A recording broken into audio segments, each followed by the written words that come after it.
For centuries, the Great Pyramid of Giza has stood not only as a monument of stone, but as a riddle carved into the desert itself.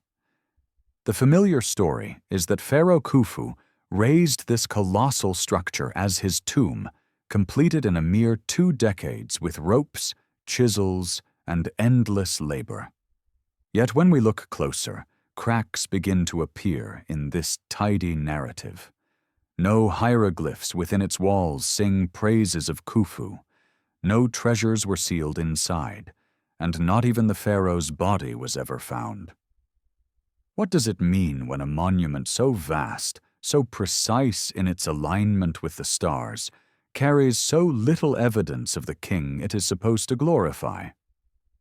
Some suggest that the pyramid is far older than dynastic Egypt, a relic of a forgotten age when knowledge now lost was still alive.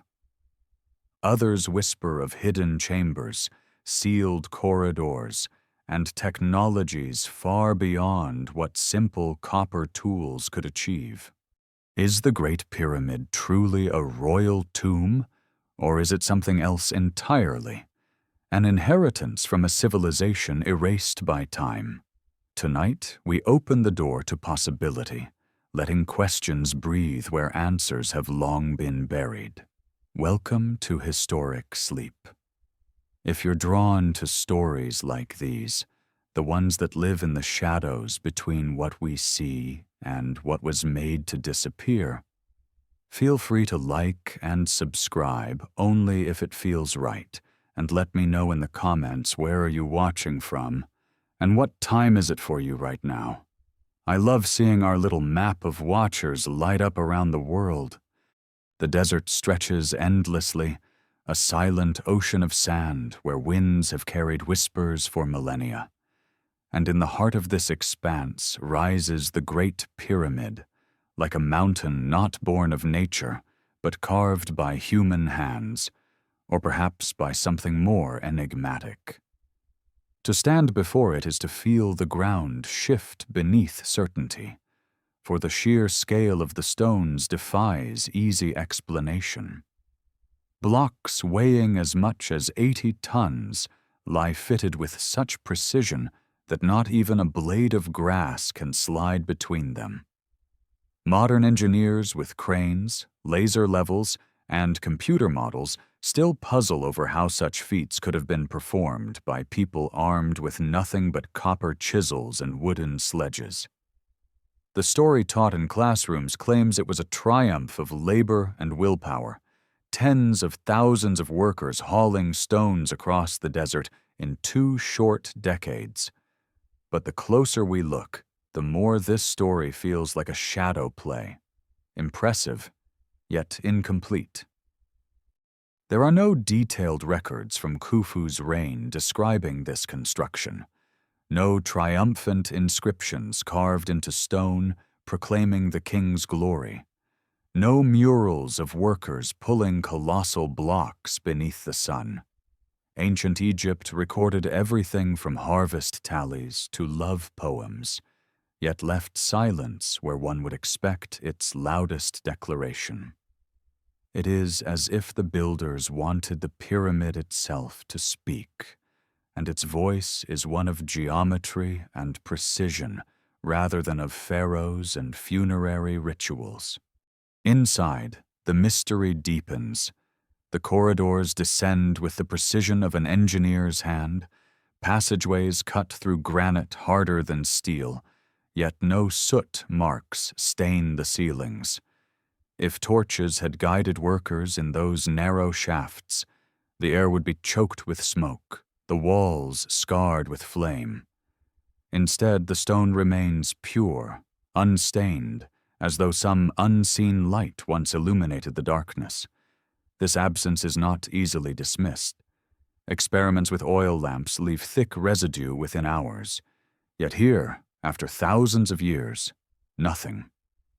Some speculate about mirrors channeling sunlight, but the bends in the shafts defeat such explanations.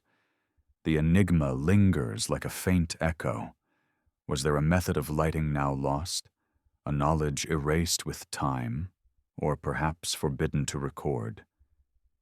The idea unsettles those who cling to the comfort of familiar narratives, but it refuses to fade. Archaeologists loyal to the conventional timeline insist the pyramid was Khufu's tomb, yet the evidence betrays them. Unlike every other known burial chamber of Egypt's kings, no treasures glint in the torchlight. No inscriptions name the ruler. No mummy rests in solemn silence. The great sarcophagus in the king's chamber is empty, rough-hewn, as though abandoned. If this was meant as a resting place, it is the strangest of tombs, one that tells no story of afterlife or divine kingship. The absence itself becomes a presence, pressing against the imagination, urging us to ask, what if it was not a tomb at all? Could it have been something else? Something functional, designed for a purpose we no longer understand? The desert offers hints in silence.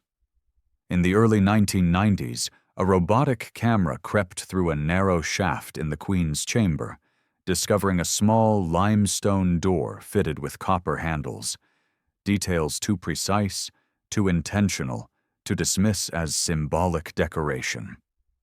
Behind that door lay another, sealed tighter still, untouched for thousands of years. Authorities halted the exploration, sealing curiosity with bureaucracy, and to this day, what lies beyond remains unknown. Then, in 2017, scientists wielding cosmic ray scanning revealed a vast void above the Grand Gallery, a hidden chamber larger than many cathedrals. Yet again, permission to explore was withheld. The pyramid keeps its secrets, and those in power keep the doors locked. One cannot help but wonder if it is fear of damaging history that halts them, or fear of rewriting it. Engineers who have studied the granite beams within the pyramid note markings consistent with advanced machining. Christopher Dunn, a mechanical engineer, observed drill holes so perfectly cylindrical, cuts so precise, that even modern diamond-tipped tools struggle to replicate them. Copper chisels crumble against granite, wooden mallets shatter. To claim the ancients achieved this with primitive instruments is to stretch belief until it breaks. What remains is the uneasy possibility that some other technology was in use, something now forgotten, whether born of Egypt itself or inherited from a civilization buried deeper in time. The Sphinx, crouching nearby with its weathered gaze, adds to the unease. Geologists like Robert Schoch have argued that the erosion around its body is the signature of heavy rains, rains that last fell on this plateau more than 12,000 years ago, long before the Egypt of pharaohs and hieroglyphs. If true, the Sphinx is older than the civilization credited with carving it, a relic from a vanished age when the Sahara was a savanna and the Nile flowed through green fields instead of desert. Perhaps the Great Pyramid, too, belongs to that forgotten chapter, inherited and repurposed by later kings who could not match its mastery but claimed it as their own. This possibility forces us to confront uncomfortable questions. What if our view of history is not a straight line of progress, but a circle, rising and falling with forgotten ages? What if civilizations have risen before, reaching heights of knowledge only to collapse into memory, leaving behind fragments too monumental to erase? The Great Pyramid may not be evidence of a sudden leap by Bronze Age farmers, but rather the last echo of a civilization drowned by catastrophe, remembered only in myths of golden ages and lost worlds. To entertain this thought is to step into a space where archaeology meets myth, where stone becomes a messenger from a time when humanity was not as we imagine it. And so, standing at the base of the Great Pyramid, One feels less certain of pharaohs and funerary rites than of silence and absence.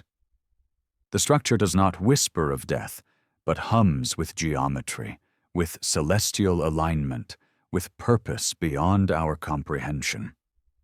It faces true north with uncanny precision, mirrors the stars of Orion's belt as they appeared not in Khufu's age, but in a sky from 10,000 years earlier. Coincidence, some say, but coincidence upon coincidence builds not a story, but a suspicion. Perhaps the builders were astronomers, perhaps engineers, perhaps priests of a science we can no longer name. Whatever the truth, the stones remain, heavy with secrets, indifferent to time, waiting for us to listen without presumption. The Great Pyramid is not simply a monument of stone. It is a challenge cast across millennia. To look upon it is to ask whether we truly know the story of our past, or whether we have accepted a version curated, simplified, perhaps even guarded by those unwilling to admit how fragile our history might be. And in that uncertainty lies the heartbeat of exploration, for to doubt is to begin the search anew, and the sands of Giza have not yet surrendered all they hide. Night falls over the plateau, and the pyramid does not vanish into darkness. Instead, it looms even larger, its edges sharpened by moonlight, its mass refusing to surrender to the shadows. To look at it then is to feel the weight of a riddle that has endured for thousands of years, one that neither sandstorms nor centuries of conquest have erased. Travelers from the ancient world spoke of it with awe. Greek historians marveled at its proportions, and Arab chroniclers whispered of hidden chambers filled with treasures beyond imagination. Yet the deeper we peer, the more it seems the true treasure is not gold or jewels, but the knowledge of how and why it came to be.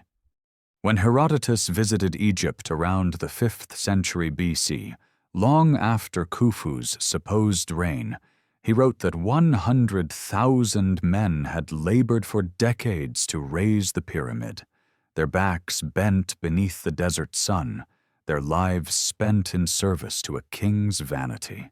His tale became part of the accepted narrative, repeated until it hardened into truth.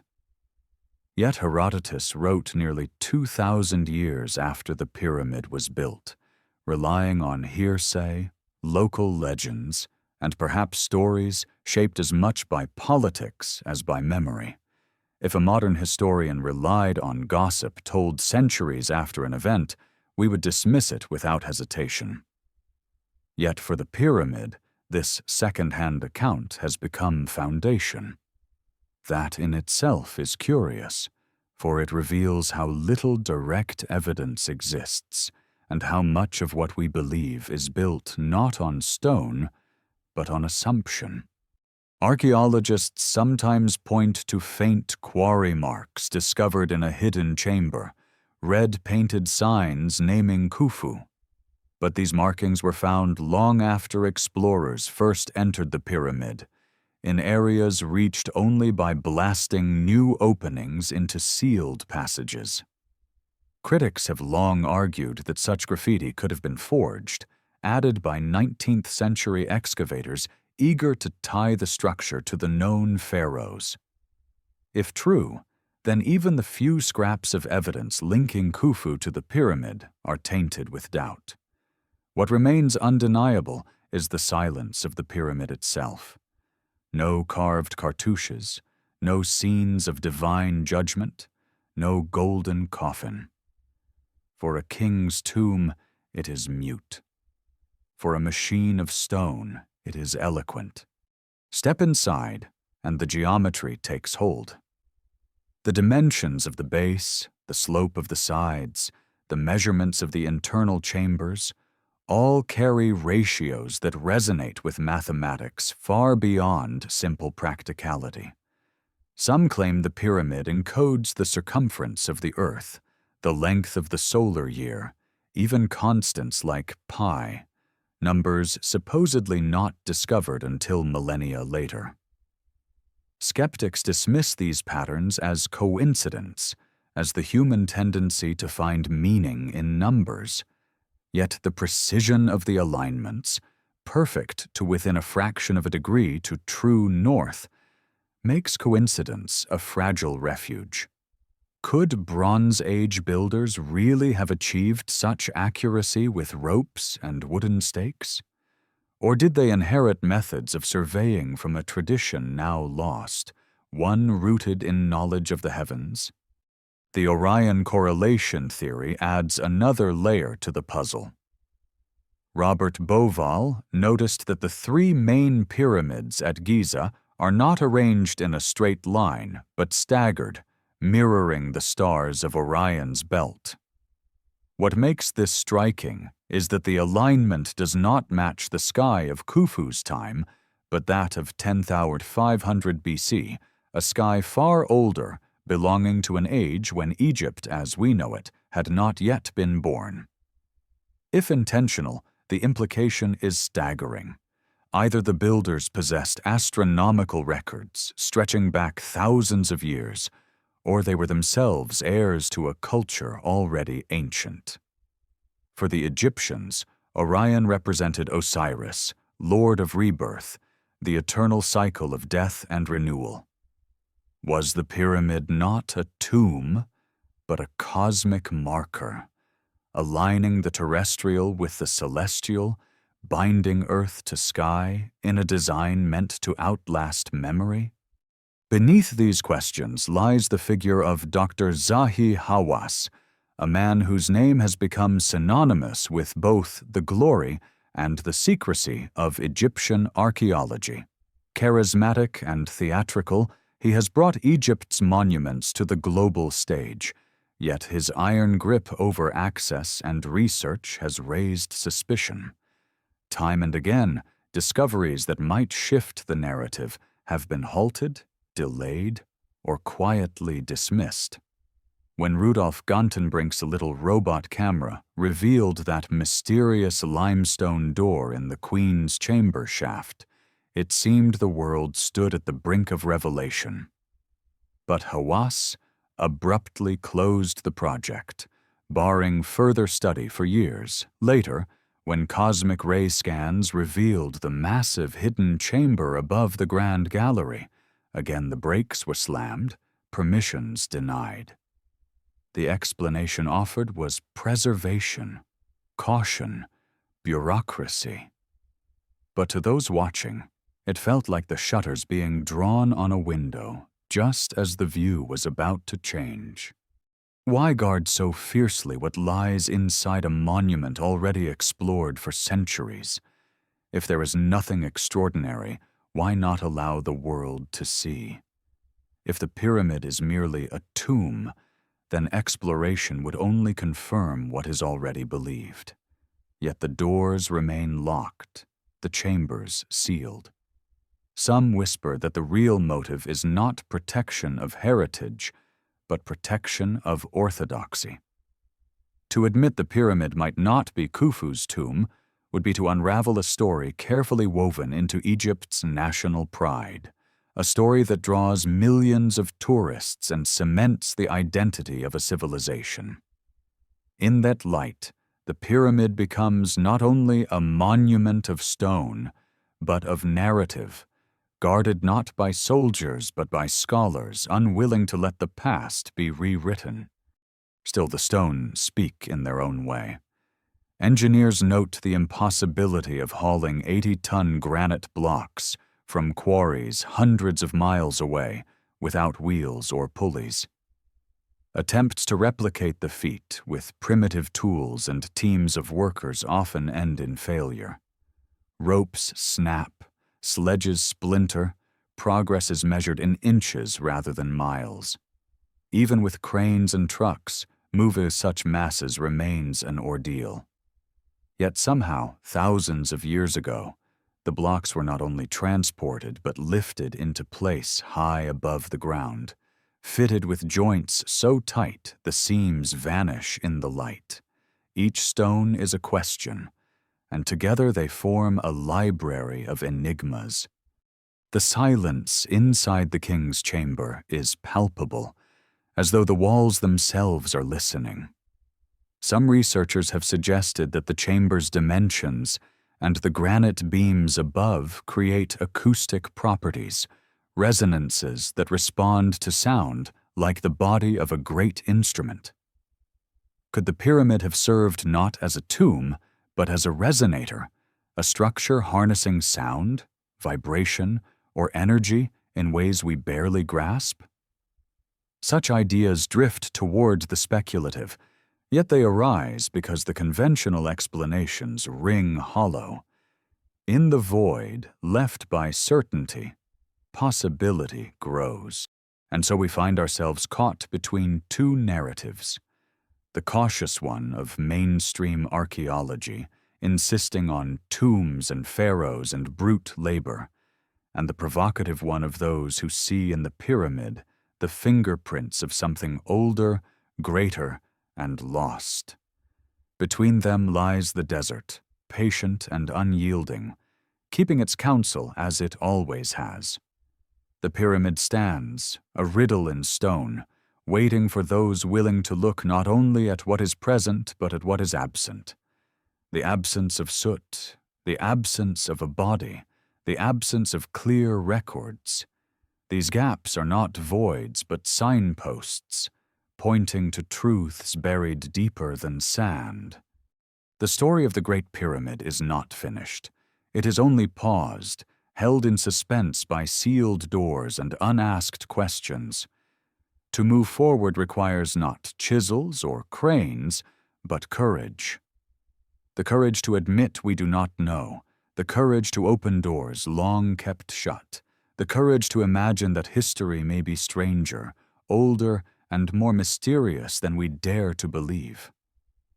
Until that courage is found, the pyramid will remain as it always has, silent, immense, and endlessly enigmatic, watching the desert stretch toward horizons where answers lie hidden. The dawn returns, and with it the first rays of sunlight strike the apex of the Great Pyramid, igniting a golden glow across the limestone blocks. For those who rise early to witness it, the spectacle is more than natural beauty. It is precision, a conversation between stone and star.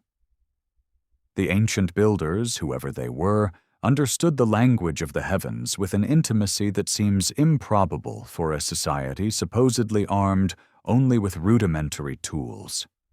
The pyramid aligns to true north with an error so slight it rivals modern surveying instruments. This alignment alone suggests not only an advanced understanding of astronomy, but also the means to translate that knowledge into architecture on a colossal scale. Was the pyramid simply a monument to a mortal king, or was it an earthly mirror of the sky, a map etched in stone? Consider the pyramid complex as a whole. The three Great Pyramids are not isolated giants, but part of a deliberate arrangement. Their placement echoes the stars of Orion's belt, while the nearby Nile mirrors the celestial river of the Milky Way. To stand on the plateau is to walk within a model of the cosmos, a terrestrial reflection of a celestial order. For the Egyptians, the afterlife was not an abstraction, but a geography, a landscape mapped in stars. If so, then perhaps the pyramids were not tombs but gateways, cosmic machines designed to guide souls or energies into the eternal cycle of rebirth. This possibility does not erase human ingenuity. Rather, it elevates it, suggesting a vision of architecture as cosmology, stone as scripture. Yet the orthodox narrative resists this reading. In textbooks, the pyramid is reduced to logistics, men hauling stones, overseers cracking whips, ramps rising higher with each layer, but here too the cracks show. To construct ramps large enough to drag the blocks to such heights would require more material than the pyramid itself. The desert offers no remains of these supposed colossal structures, no scars where such engineering marvels should have stood. Experiments with scaled-down reconstructions fail miserably, the ramps collapsing under their own weight or requiring a workforce larger than Egypt's entire population at the time. Still, the textbooks repeat the tale, for without it, the foundation of orthodoxy falters. Inside the pyramid, the geometry tightens into mystery. The grand gallery stretches upward with an elegance that feels purposeful, its corbelled walls narrowing towards the ceiling like the throat of some great instrument. Standing within it, one senses the space was designed not merely for passage, but for effect. Acoustics ripple strangely here, sound carrying in ways that defy expectation. The very air seems to hum, as though the gallery resonates with some forgotten intention. The king's chamber beyond, hewn from massive granite blocks, deepens the enigma. Each beam above weighs scores of tons, yet they were lifted and placed with a precision that modern cranes would struggle to achieve. For what purpose? If only to house an empty sarcophagus, the effort seems absurd. Researchers like Christopher Dunn argue that the chamber's properties suggest something more, that it was built to interact with vibration, with sound or energy, turning the pyramid into a vast resonant device. He points to the machining marks on granite blocks, cuts and drills so clean they mimic the signatures of advanced tools. Critics dismiss his claims as speculative, but the physical evidence remains. Copper chisels shatter against granite. Even hardened steel blunts quickly. Yet here lie perfectly round boreholes and mirror-smooth surfaces. The stones do not lie, though they refuse to explain.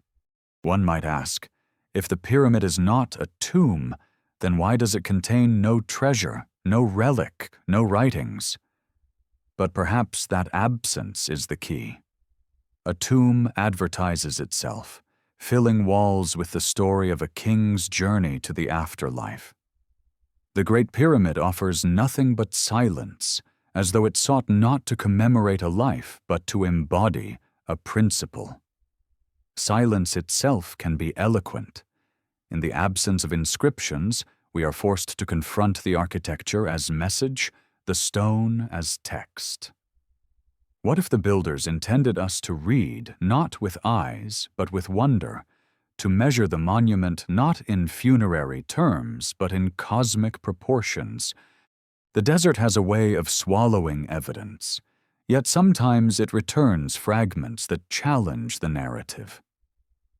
Near the pyramid lies the Sphinx, its weather-worn body telling a story older than accepted timelines allow. Geological surveys show patterns of erosion consistent not with wind and sand, but with water. Torrential rains that last fell on this plateau more than 12,000 years ago. If the Sphinx predates the dynasties of Egypt, could the pyramid also belong to that forgotten epoch? Perhaps the pharaohs did not build it, but inherited it, repurposing it, claiming it as their own to borrow the authority of the ancients. To imagine this is to imagine history as a palimpsest, each age writing over the last, yet never fully erasing what came before. The thought unsettles, because it suggests that our civilization, too, is not the first to rise, nor perhaps the most advanced. What if cycles of knowledge and collapse stretch far deeper than our history books allow? Myths from across the world speak of golden ages and lost worlds, from Atlantis to Zep-Tepi, the first time, of Egyptian lore when gods walked among men. Perhaps these myths are not fantasies but echoes, dim memories of a civilization erased by cataclysm, leaving only fragments, monuments too vast to destroy, knowledge too profound to preserve. The pyramid may be such a fragment, a survivor of a world drowned by time. Dr. Zahi Hawass and the guardians of orthodoxy insist otherwise, dismissing these theories as romantic speculation.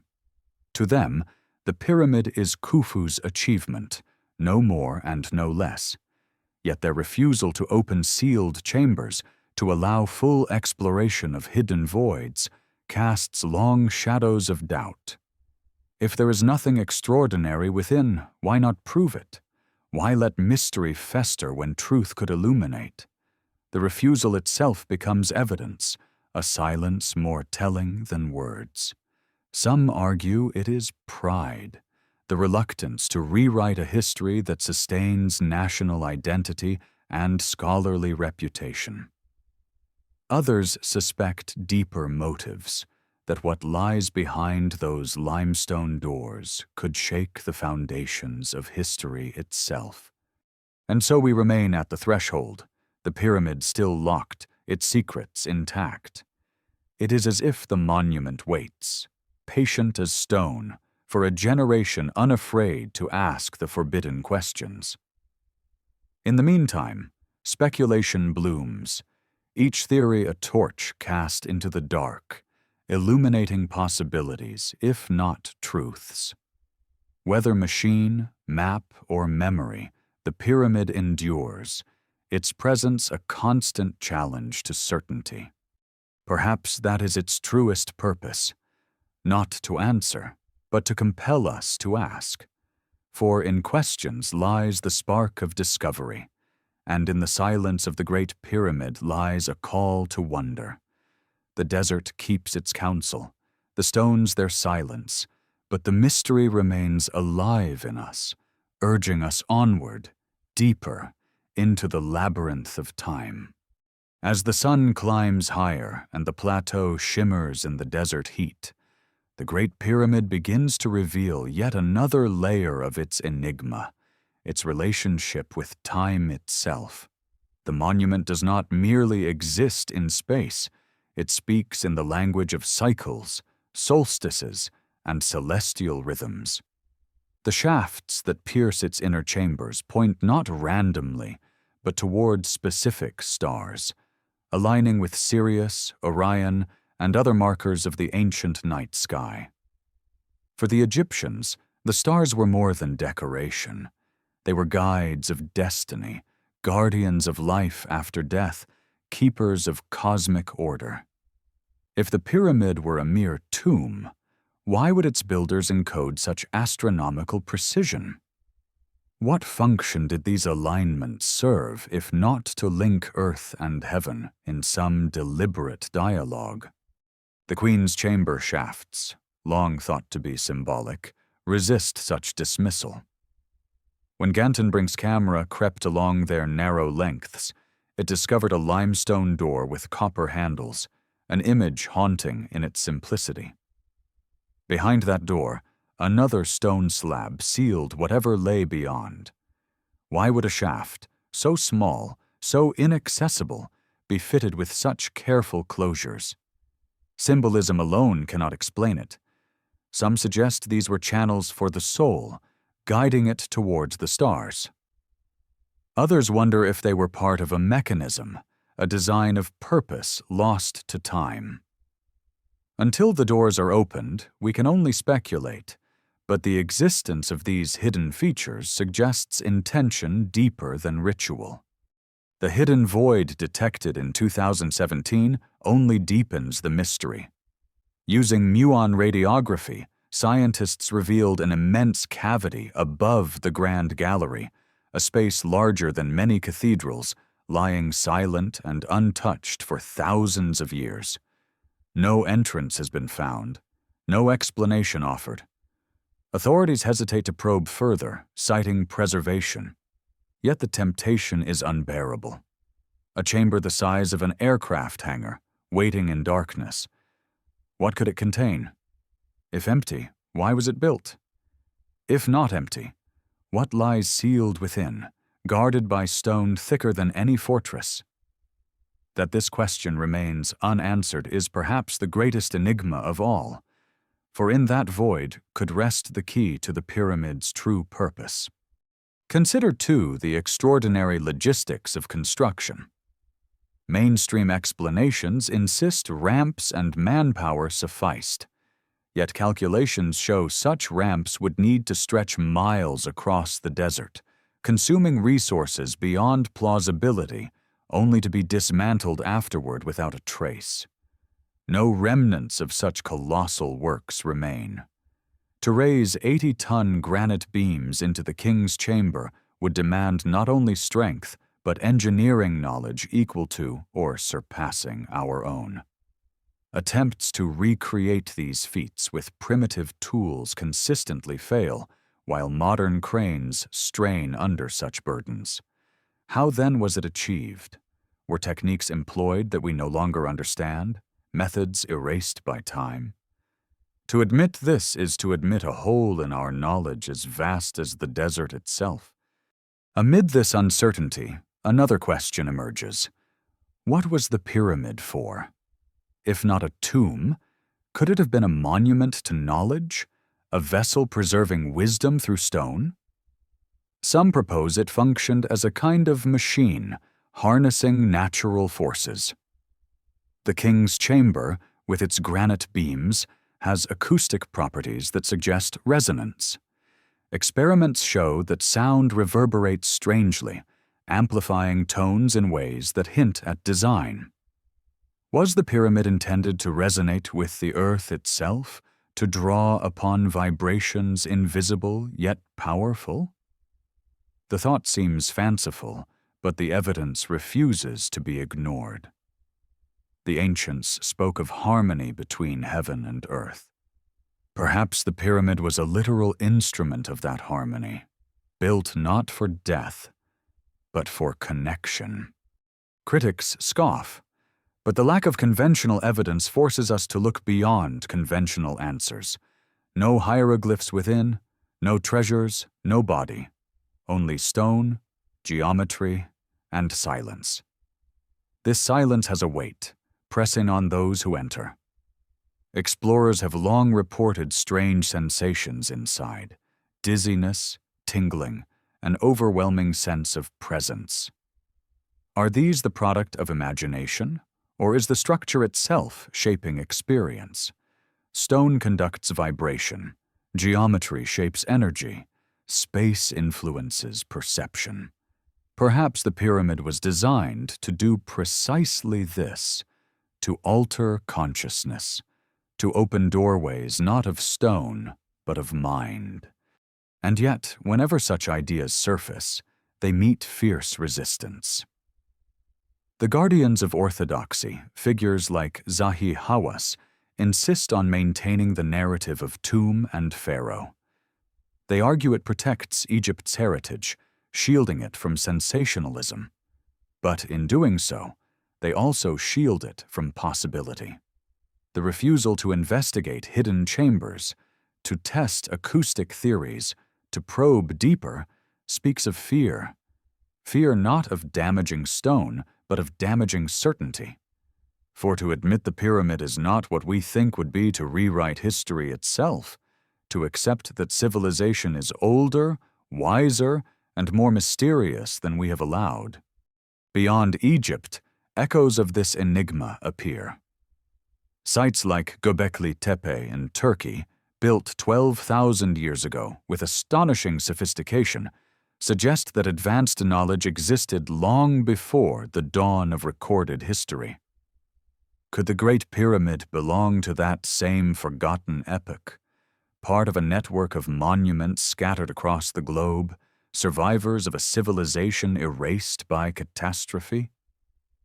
Graham Hancock argues for such a lost world, pointing to myths of floods and golden ages, to ruins that defy their supposed eras.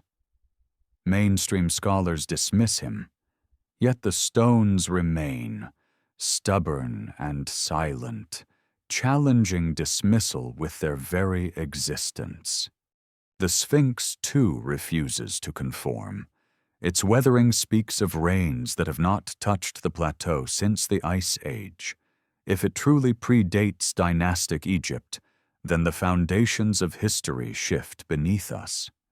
Perhaps the pyramid and Sphinx are twin survivors of that forgotten world, adopted and reinterpreted by later kings who wrapped them in the language of pharaohs but did not build them.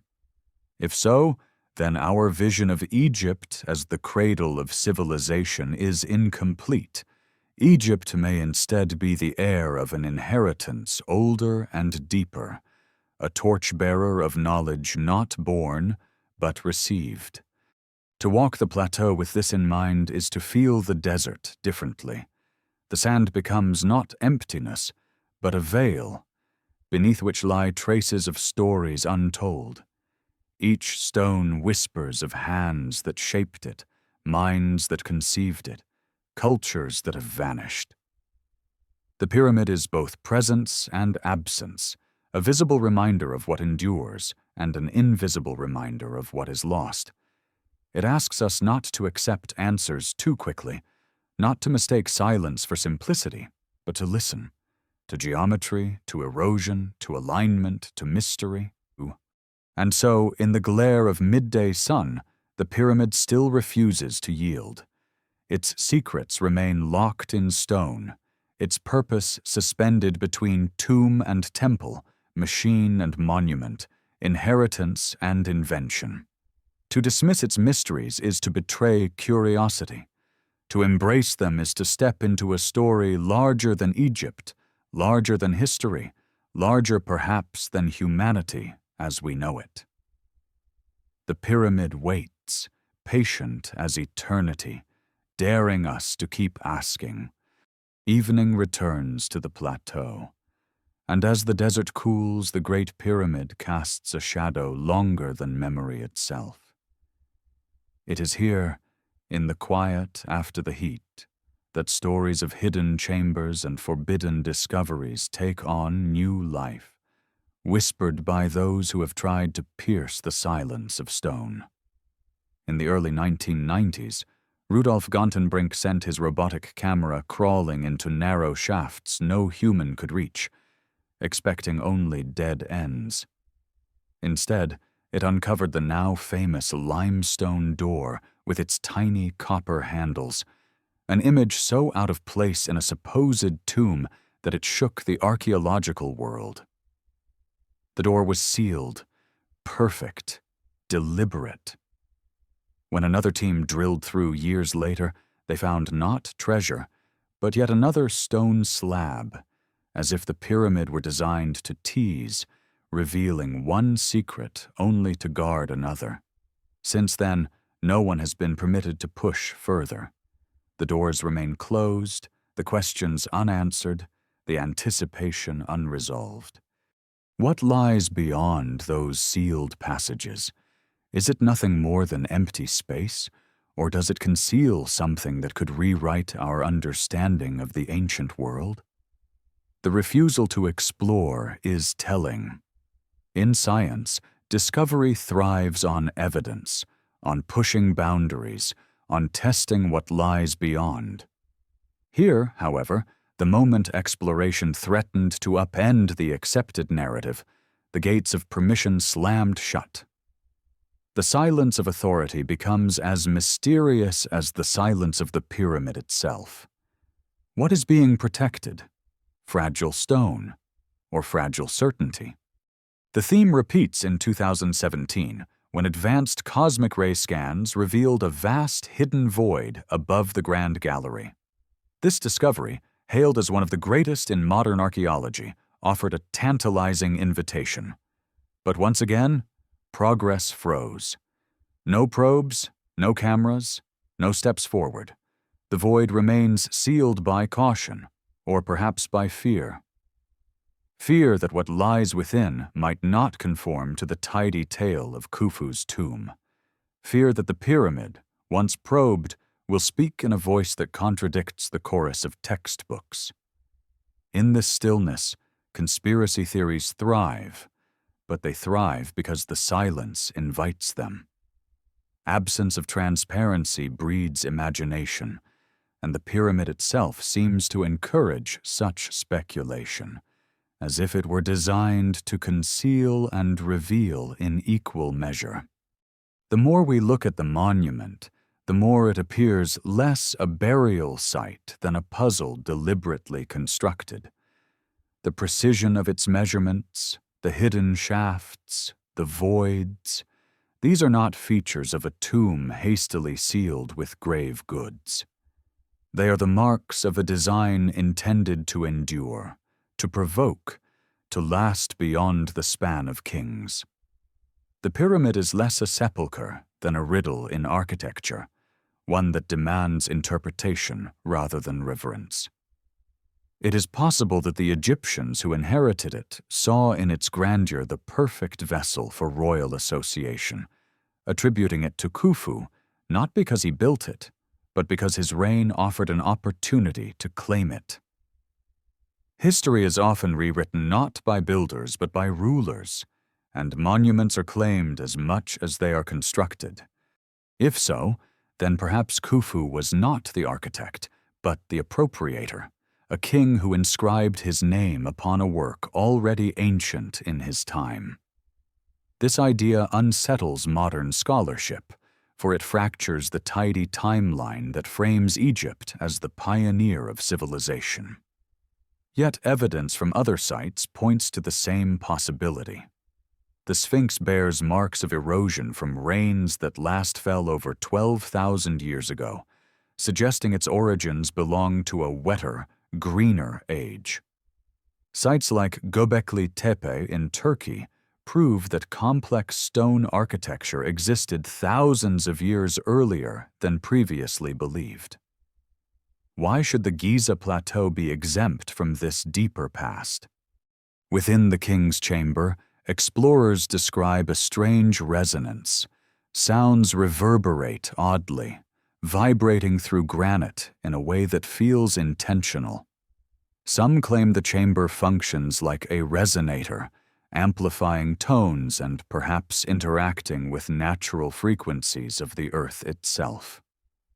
Was this chamber meant as a resting place for a body, or as a device of another kind entirely? If one sets aside the word tomb and listens instead to the geometry, the pyramid begins to speak differently. It whispers of harmonics, of alignment, of design, not for death, but for energy, sound, or consciousness.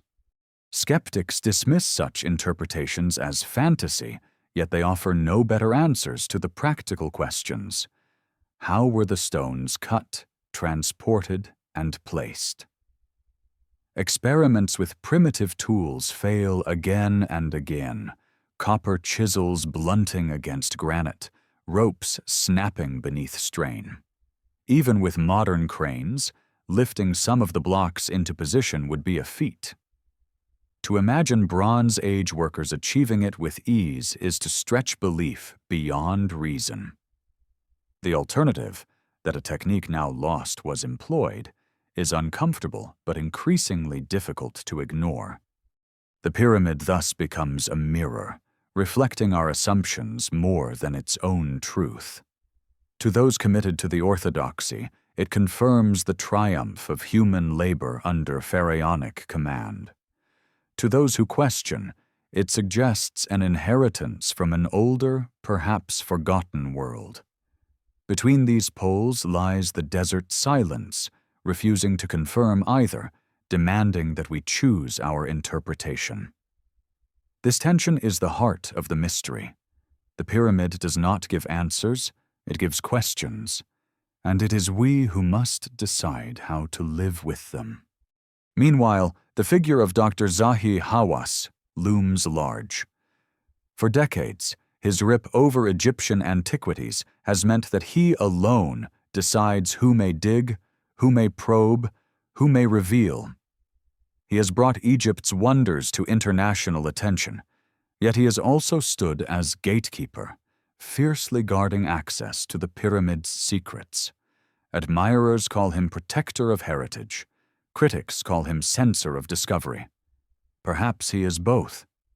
But the consequence is clear. The Great Pyramid remains locked, not only by stone, but by policy, its doors as impenetrable as the sealed limestone blocks deep within. And so, as darkness blankets the plateau and the stars rise above, the pyramid once again becomes a mirror of the heavens, Orion's belt glowing faintly above the sand. The alignment is exact, deliberate, enduring. It is here that the enigma sharpens. The pyramid is not simply a monument of earth, but of sky. It speaks not only of kings, but of constellations, not only of death, but of eternity. To stand beneath it is to feel caught between two infinities, the past that built it and the future that still struggles to understand. The Great Pyramid does not yield easily. It was not built to explain itself. It was built to endure, to provoke wonder, to outlast certainty. And it has succeeded. 5,000 years of speculation have not cracked its code. Perhaps 5,000 more will pass, and still the pyramid will stand, a riddle carved in stone, daring each generation to ask again, who built it, how, and why? The desert night lingers in stillness, but within that silence the Great Pyramid continues to stir questions, like echoes reverberating through stone. To walk along its base under starlight is to feel its presence differently than by day. In daylight, it is monumental, overwhelming by sheer size. At night, it becomes something else. A sentinel, a bridge between Earth and cosmos, its angled sides catching moonlight as if designed to converse with the heavens. The ancients saw in Orion the god Osiris, master of rebirth and eternal cycles. The alignment of the three great pyramids with Orion's belt is therefore not a curiosity but a declaration, carved into desert stone, that the fate of kings and the order of the stars were one and the same. But if these alignments are accurate only for the sky of 10,500 BC, then the mystery deepens, for it means the design reached back into a past Egypt is not supposed to have known. What kind of society would have been capable of such foresight? The official timeline insists Egypt rose suddenly around 3000 BC, already sophisticated, already literate, already building monuments. Yet civilizations rarely emerge fully formed. They grow, evolve, learn through centuries of trial. Egypt's abrupt appearance feels less like an origin and more like a continuation, as though it inherited a tradition rather than inventing one. Perhaps the pyramids were not beginnings but remnants, not the dawn, but the twilight of a knowledge passed down from earlier ages. The pyramid, then, becomes both inheritance and enigma, a monument out of place in time. To entertain this possibility is to step into dangerous territory, for it collides with the guardians of orthodoxy.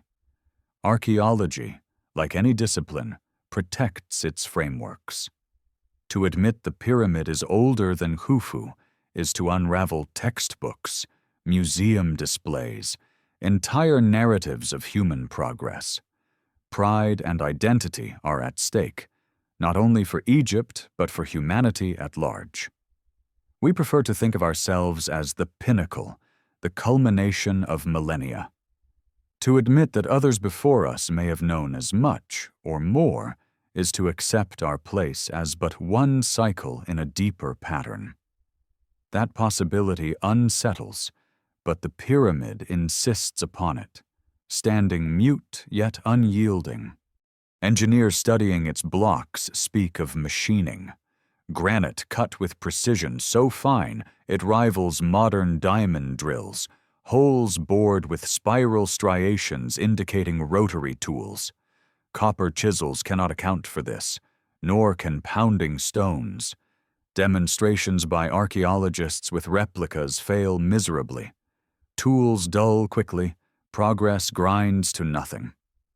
Yet the evidence is carved into the stone itself. Perfect cuts, smooth surfaces, drill holes where none should be. Some argue it is proof of forgotten technology, others that it points to an earlier civilization lost to catastrophe. Either way, it refuses to be reconciled with the story of farmers and ropes laboring in desert heat. Consider, too, the absence of soot in the inner passages. Torches should have left residue thick upon ceilings, blackened stone marking centuries of labor. Yet the walls are pure, unstained. Theories of mirrors channeling sunlight falter in the bends of shafts, impossible angles that no reflection could traverse. Was there another means of light, one that left no trace? We cannot say. What remains is absence, and absence itself is evidence of something unaccounted for. It is in these absences that speculation grows. Some whisper of the pyramid as a machine of power, not symbolic but functional. The king's chamber with its granite beams could act as a resonator, harnessing vibration. The shafts might have served as channels, not for souls, but for energy. Such notions drift on the edge of science and myth, yet they persist because the conventional answer, that the pyramid is an empty tomb, rings hollow. An empty tomb does not need shafts with copper-handled doors. An empty tomb does not align with Orion across millennia. An empty tomb does not demand 80-ton granite beams placed with impossible precision. The desert wind carries these questions across time, scattering them like sand, yet never burying them completely. Each generation rediscovers them. Each generation asks anew. And still the pyramid waits, offering no confirmation, no denial. Its power lies in this refusal, in its silence that provokes endless curiosity. It is not simply a monument of stone, but of mystery, an architecture of unanswered questions. Yet amid this silence stands one man whose voice has shaped the narrative more than any other, Dr. Zahi Hawass. For decades he has commanded Egyptian archaeology with an authority that rivals the pharaohs themselves. Charismatic, passionate, theatrical, he has brought the wonders of Egypt to television screens around the world. But his reign has also been marked by secrecy, by fierce resistance to alternative ideas, by control over who may dig and what may be revealed. Supporters call him the guardian of Egypt's heritage. Detractors call him the gatekeeper of truth. In either role, he has ensured that the Great Pyramid remains locked as tightly by policy as by stone. Why such resistance? If the pyramid is what textbooks say it is, exploration would only confirm it. If the voids contain nothing, let us see. If the shafts lead nowhere, let us follow. But permission is withheld. Doors remain unopened. Questions left unanswered. In that vacuum, suspicion thrives. Is it pride, the fear of rewriting history? Is it politics, national identity guarded against intrusion? Or is it something more, knowledge too disruptive to release? Whatever the motive, the result is the same. The pyramid remains sealed, and with it the truth of its origin. As the night deepens and Orion climbs higher, one cannot escape the feeling that the pyramid was meant for this very dialogue with the stars. Its edges catch the starlight. Its shadow falls across the desert like a sundial, measuring eternity. The ancients called it a stairway, a ladder for the soul. Perhaps that is metaphor, perhaps more. What we know is that it endures, speaking not in words but in alignments, in geometry, in silence, and in that silence lies its true power, for it forces us to confront the fragility of what we call history. The Great Pyramid does not bend to certainty. It was not built to be explained away. It was built to endure beyond kings, beyond empires, beyond civilizations. It stands as proof that something greater than time shaped the desert once, leaving behind a monument not to death but to mystery itself. And it is in that mystery that we are compelled to keep looking, to keep asking, to keep wondering what secrets lie locked in the heart of stone. The morning haze lifts slowly over Giza, and once again the pyramid rises from the desert like a mountain sculpted by will rather than nature. Tourists gather at its base, their cameras clicking, their voices echoing in a dozen languages. Yet beneath the surface chatter lies the same unspoken awe. How was this done? And why? The sheer audacity of it, millions of stone blocks arranged with such accuracy that even now, after millennia, the structure has not shifted enough to lose its geometry. Earthquakes, storms, and centuries of neglect have not toppled it. It remains as though designed to outlast time itself. If the pyramid is a tomb, it is a tomb unlike any other. A tomb built not for a man but for eternity. And yet no body was ever found, no treasures, no golden mask to rival Tutankhamun's. Archaeologists argue that the pyramid was looted in antiquity, stripped of its riches long before modern explorers arrived. But this explanation feels like an afterthought, a convenient way to explain away absence. Tomb robbers leave signs of entry, broken passages, debris, fragments overlooked in haste. The Great Pyramid yields none of these. It yields only silence. To imagine robbers stripping it clean so perfectly that not a single artifact remained stretches plausibility. Perhaps there were no treasures to begin with, because the structure was never meant as a repository of wealth or a vessel for a corpse. Step into the descending passage, and the air grows cool. The sounds of the desert vanish, replaced by a stillness so complete it feels alive. The granite blocks close around you, vast and indifferent. Here, in these narrow corridors, one understands why so many visitors describe sensations beyond the ordinary. Pressure in the ears, vibrations beneath the skin, a sense of presence. Science dismisses this as imagination, yet the consistency of such reports raises questions. Could the architecture itself be shaping experience? Could resonance, acoustics, or electromagnetic forces be at play? The pyramid seems less like a static monument and more like a designed environment, built to influence not only space, but the human mind within it. The Grand Gallery looms ahead, its corbelled walls soaring upward like the interior of a cathedral stripped of ornament but not of majesty. Every surface seems purposeful, every angle deliberate. Was this vast, sloping corridor built merely as a hallway to the king's chamber? Or did it serve another function, resonant, symbolic, mechanical? Some researchers suggest it may have acted as a giant ramp inside the pyramid itself, a means of raising stones upward. But again, the question lingers. Why construct such an elaborate interior when external ramps would have sufficed?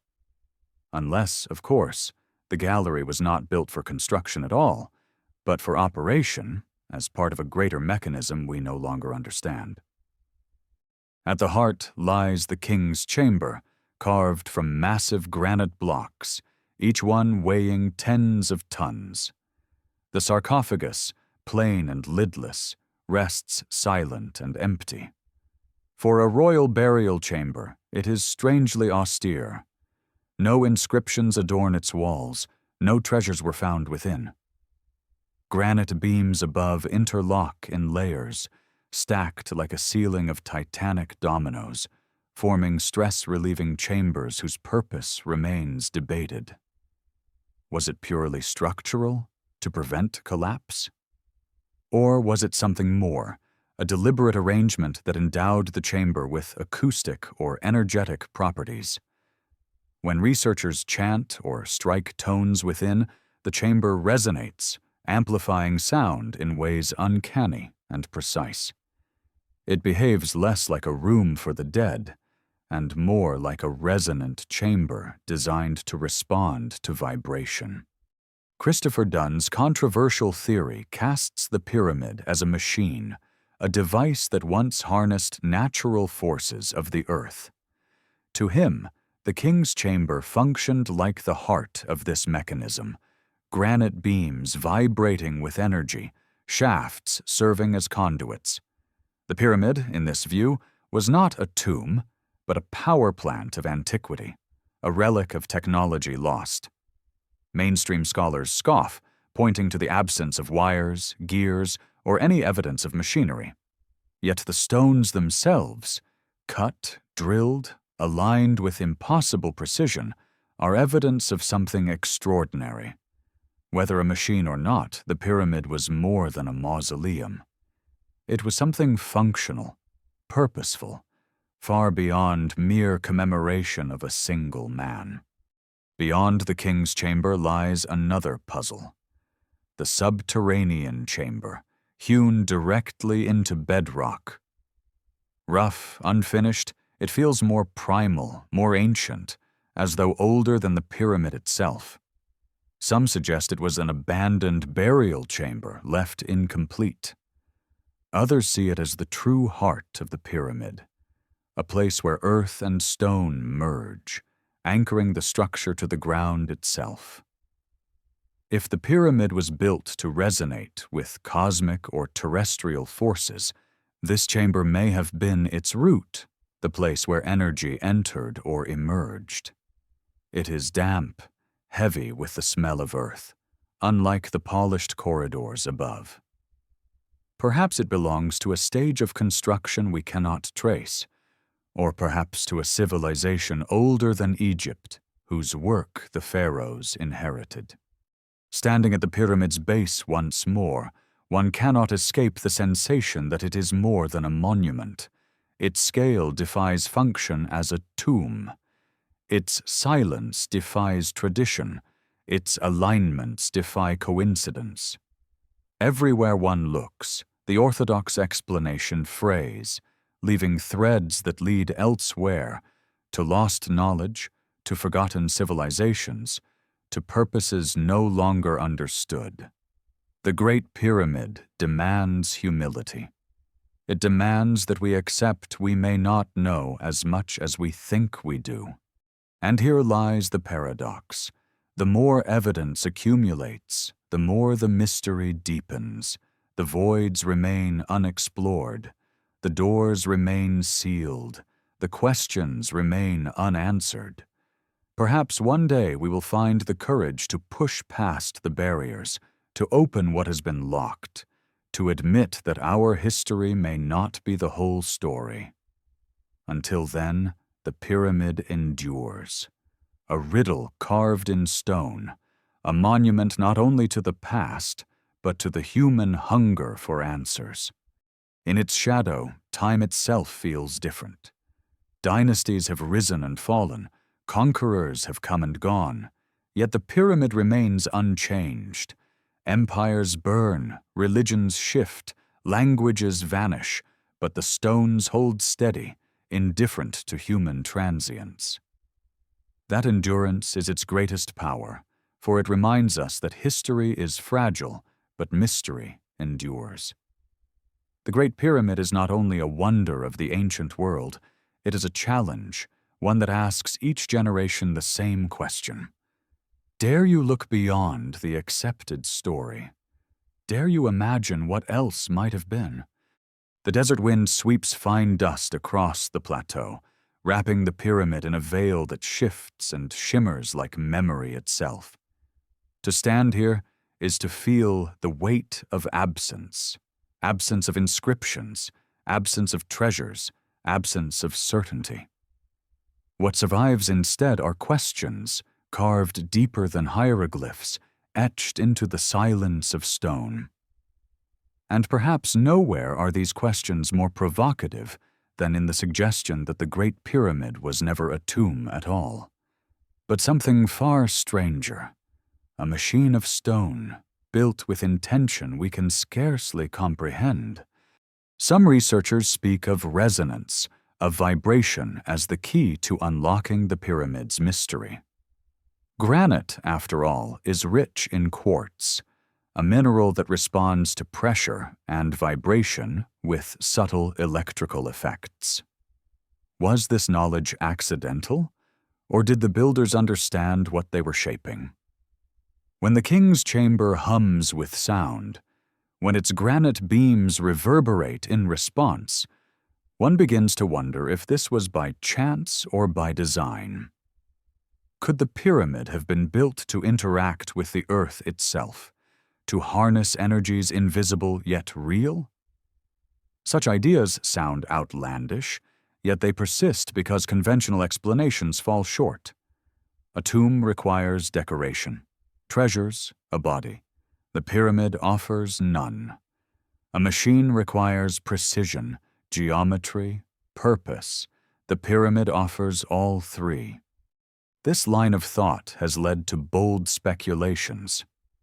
Christopher Dunn envisions the pyramid as a power plant, designed to draw energy from the Earth's natural vibrations, channeling it upward through its chambers and shafts.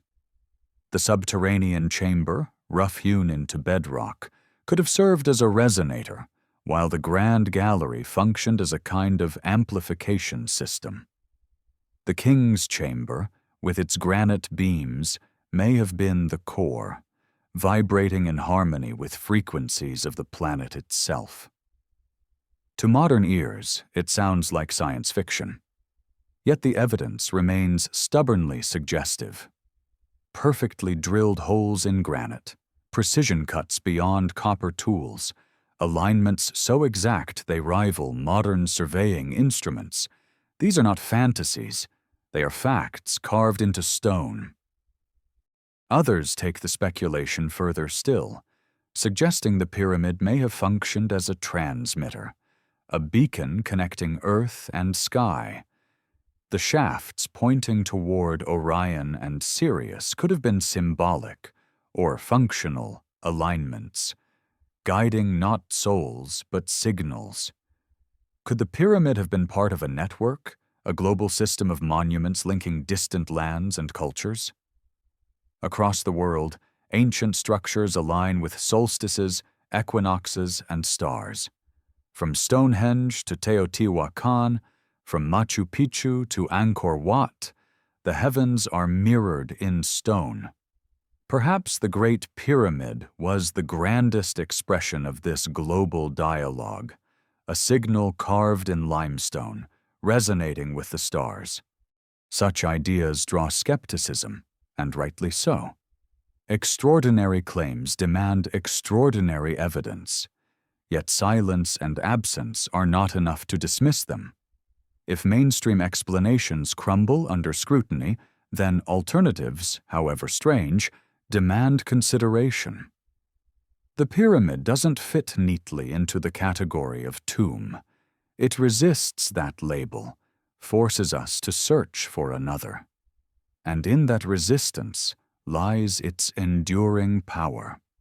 But if the pyramid was indeed something more, an instrument, a machine, a monument to knowledge, then where did such understanding come from? Did the Egyptians themselves conceive it? Or did they inherit the knowledge from an earlier age? The erosion on the Sphinx suggests construction in a wetter climate, thousands of years before dynastic Egypt.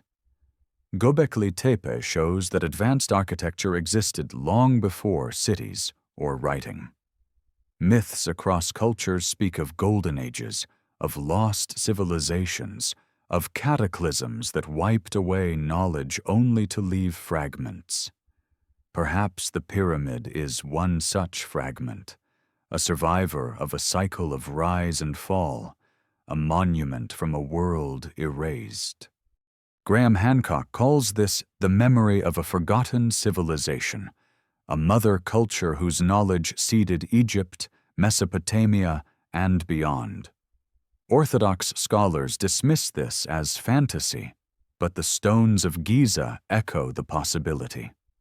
The sudden flowering of Egyptian civilization, hieroglyphs, mathematics, monumental architecture, appears less like invention and more like inheritance, as if the Nile Valley received not only the waters that sustained it, but the wisdom of an age long gone. The pyramid, then, would not be an isolated miracle, but the last great echo of that inheritance. To consider this is to confront our own fragility. If others before us reached such heights only to vanish, what does that say of us? We imagine progress as linear, an ascent from caves to computers. But what if it is cyclical? What if civilizations rise, achieve wonders, and collapse, leaving behind only ruins and myths?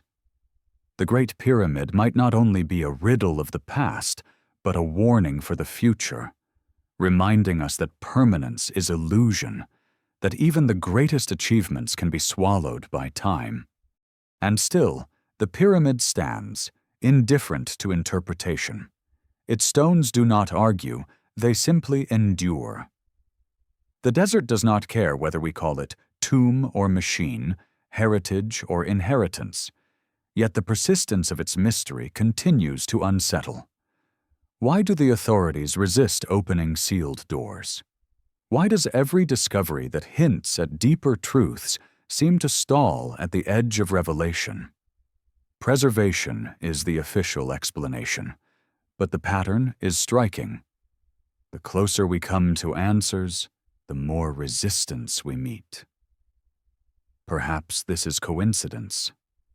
Perhaps it is fear, or perhaps it is something more deliberate, a desire to guard secrets that would unravel too much. Night falls again, and the stars return, Orion's belt gleaming above the plateau. The pyramids mirror those stars, silent yet eloquent, a dialogue across 10,000 years. To lie in the sand and watch the sky is to feel the strange symmetry of it. Heaven reflected in stone, eternity folded into geometry. What message were the builders sending? Was it for the gods, for the dead, for us?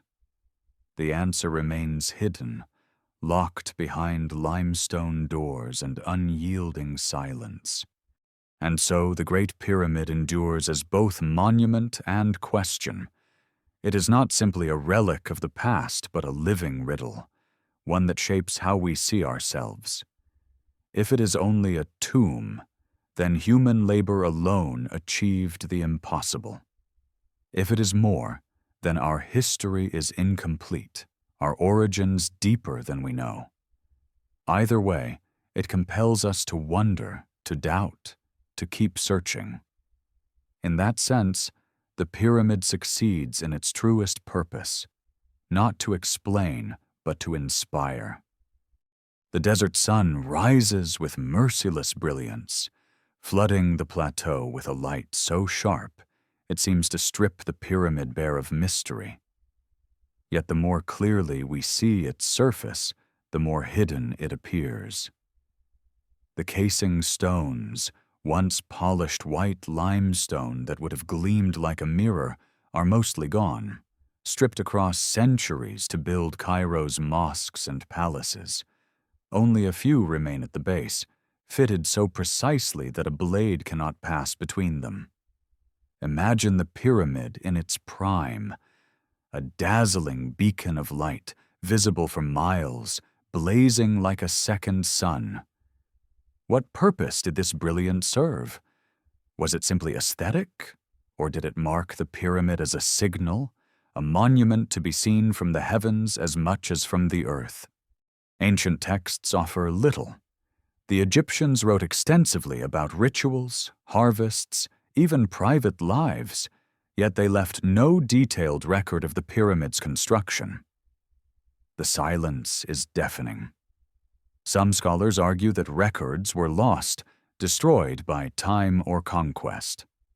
Others suggest they never existed because the builders were not the dynastic Egyptians we know, but another people whose memory was later absorbed into myth.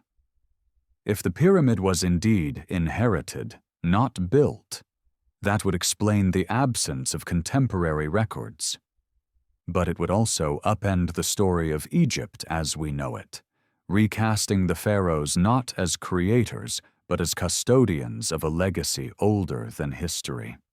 Travelers across the ages added their own interpretations.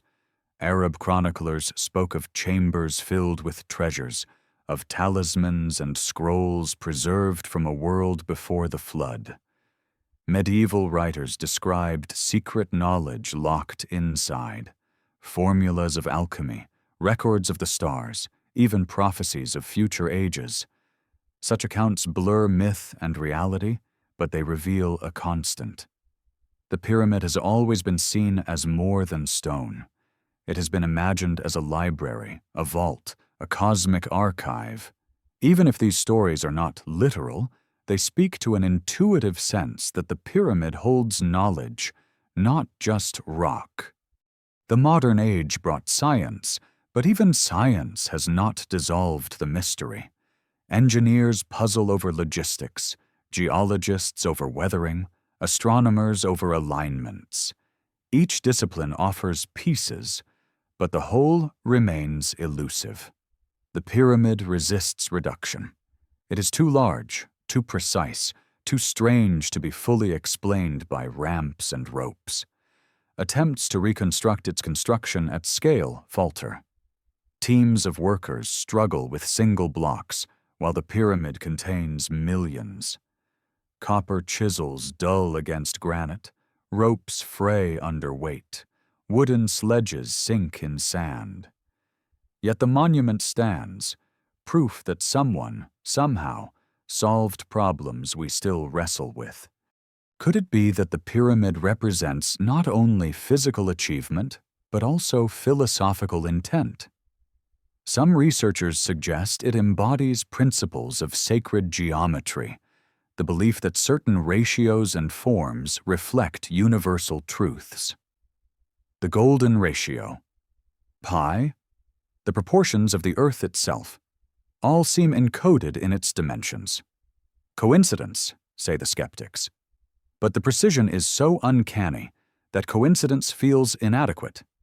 Perhaps the builders sought to embody cosmic harmony, to express through architecture the unity of heaven and earth, life and death, eternity and time.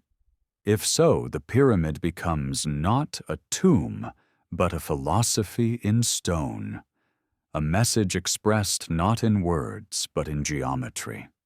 Such an interpretation also explains the absence of decoration. Other tombs are cluttered with hieroglyphs, scenes of gods and judgment, texts guiding the dead. The Great Pyramid contains none. Its language is mathematics, its script is proportion. It does not tell a story, it embodies one. To enter it is not to read, but to experience, to feel the resonance of space, the weight of silence, the alignment of corridors. It is an initiation more than an inscription, a journey rather than a statement. But if this is true, then who was meant to undertake that journey? Was it only the pharaoh seeking passage to the stars? Or was it for the people, a collective monument binding their lives to the cosmos? Or was it for us, for those who would come millennia later to remind us that knowledge is eternal, even if civilizations are not? The ambiguity is haunting. The pyramid could be a tomb, a machine, a temple, a symbol, or all at once. Its genius lies in refusing to be only one thing. Meanwhile, the guardians of orthodoxy continue to resist alternative views. Zahi Hawass remains the central figure, celebrated for promoting Egyptian heritage, yet criticized for suppressing unconventional research. His fierce defense of the traditional narrative, Khufu's tomb, 20 years, laborers and ramps, provides stability but also stagnation. Discovery requires openness, yet archaeology at Giza is tightly controlled, permissions scarce, exploration limited. This has fueled suspicion that something is being hidden, whether intentionally or by the inertia of tradition. The pyramid itself becomes a metaphor for knowledge, vast, visible, undeniable, yet sealed, its innermost truths withheld. And so the debate continues. Was the pyramid the crowning achievement of a pharaoh, or the last remnant of a forgotten civilization? Was it a tomb, or a machine, or a message written in stone? Each theory carries its own evidence, its own doubts. The truth may be stranger than any, or a blend of all. What is certain is that the Great Pyramid resists certainty. It demands humility, patience, imagination. It reminds us that history is not fixed but fluid, not complete but provisional. As the sun sets, casting long shadows across the desert, the pyramid returns to silhouette, black against the crimson sky. It stands as it has stood for millennia, indifferent to theories, unmoved by debates. It does not need our explanations, it simply endures. And in that endurance lies its greatest mystery, for endurance itself is a kind of message, that knowledge may fade, that civilizations may fall, but that questions can outlast answers. The pyramid is such a question, carved not only in stone, but in time. The night settles over the Giza plateau, and once again the pyramid becomes more than stone. Against the darkness, its silhouette sharpens, a triangle etched into eternity. The air cools, the crowds disperse, and silence returns to the desert. In that silence, the pyramid speaks, not with words, but with presence. It has always spoken this way, across centuries, compelling each generation to invent its own story. Kings called it a tomb. Sages imagined it a library of wisdom. Mystics believed it a ladder to the stars. Today, archaeologists argue over logistics, while engineers marvel at precision. But the pyramid remains, indifferent to all interpretations, a riddle carved in stone that refuses to yield its answer. The idea that the Great Pyramid may be older than Egypt's dynasties refuses to fade. Geological evidence around the Sphinx suggests water erosion from rains that last fell more than 12,000 years ago. If the Sphinx belongs to that epoch, then why not the pyramid? This would mean its builders lived in an age before history, an age remembered only in myths of floods and golden eras. Could a civilization so old, now vanished, have passed down fragments of its knowledge to the Nile Valley? It is tempting to dismiss such speculation as fantasy, yet the stones themselves, massive and precise, resist easy dismissal. They are not rumor or myth. They are fact, immovable and undeniable. Across the world, echoes of this possibility appear. In Turkey, Göbekli Tepe stands as proof that advanced stone architecture existed long before cities or writing. In Peru, the megaliths of Sacsayhuaman defy explanation with their seamless stone joints. In the Andes, massive blocks weighing hundreds of tons were moved across mountains. In these sites, as in Giza, we find the same pattern, precision without clear precedent, scale without clear tools, design without clear explanation. Perhaps these are fragments of the same forgotten story, remnants of a civilization erased by cataclysm, yet remembered in stone. If this is true, then the pyramid is not only Egyptian, but universal, part of a broader human inheritance. It becomes not a tomb for one man, but a monument for humanity itself, a message across time from one cycle of civilization to the next. Its alignments with Orion and the Milky Way may not have been meant only for Egyptians, but for anyone who looked upward, anyone who sought to understand the connection between heaven and earth. In this light, the pyramid becomes both local and global, both Egyptian and beyond Egypt, both particular and universal. Yet to accept this requires humility, a willingness to admit that our timeline of history may be incomplete. Modern civilization prides itself on progress, on technology, on being the pinnacle of human achievement. To accept that others before us may have reached heights equal to or surpassing our own is unsettling. It shifts the story from linear ascent to cyclical rise and fall. It suggests that we are not unique, but one of many iterations, fragile as those who came before. And perhaps that is precisely why the pyramid endures, to remind us that permanence is illusion, that greatness can vanish, but that mystery survives. The orthodox narrative resists such interpretations. Scholars insist the pyramid was Khufu's tomb, built in 20 years by thousands of workers using ramps and chisels. But each element of this story cracks under scrutiny. No body, no treasures, no inscriptions. Ramps of the required size would have been larger than the pyramid itself, leaving no trace. Copper chisels fail against granite. Wooden sledges cannot carry 80-ton blocks across sand. Each question left unanswered, each gap filled with speculation. And so the story holds, not because it is complete, but because it is convenient. To change it would be to rewrite history itself, to unravel centuries of scholarship, to challenge national identity. Stability demands certainty, even if certainty is fragile. But outside the walls of academia, the questions grow louder.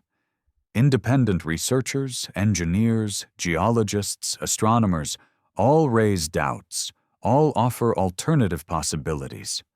Some argue for ancient technology, others for lost civilizations, still others for cosmic alignments. They are often dismissed as fringe, yet their evidence is drawn from the stones themselves. Boreholes, alignments, erosion, voids, doors, all are real, all are unexplained. To ignore them is not science, but fear. Science thrives on curiosity, on exploration, on testing the unknown. Yet at Giza, the unknown is carefully guarded, locked behind permission slips and political authority. Dr. Zahi Hawass embodies this paradox. A champion of Egyptian heritage, he has also been its strictest gatekeeper, controlling what is revealed and what is concealed. Supporters call him a protector. Critics call him a censor. Either way, the result is the same. The pyramid's greatest mysteries remain hidden, sealed not only by limestone, but by human decision. Perhaps this is inevitable. Perhaps knowledge, like treasure, is guarded by those who fear its consequences. But one cannot help but wonder, what truth lies behind those sealed doors? What revelation waits in the void above the grand gallery? Until someone dares to open them, the pyramid will remain as it always has. Silent, immense, enigmatic. As midnight falls, the plateau grows still. The stars blaze above, Orion's belt gleaming directly over the three pyramids that mirror it below. The symmetry is perfect, the alignment enduring.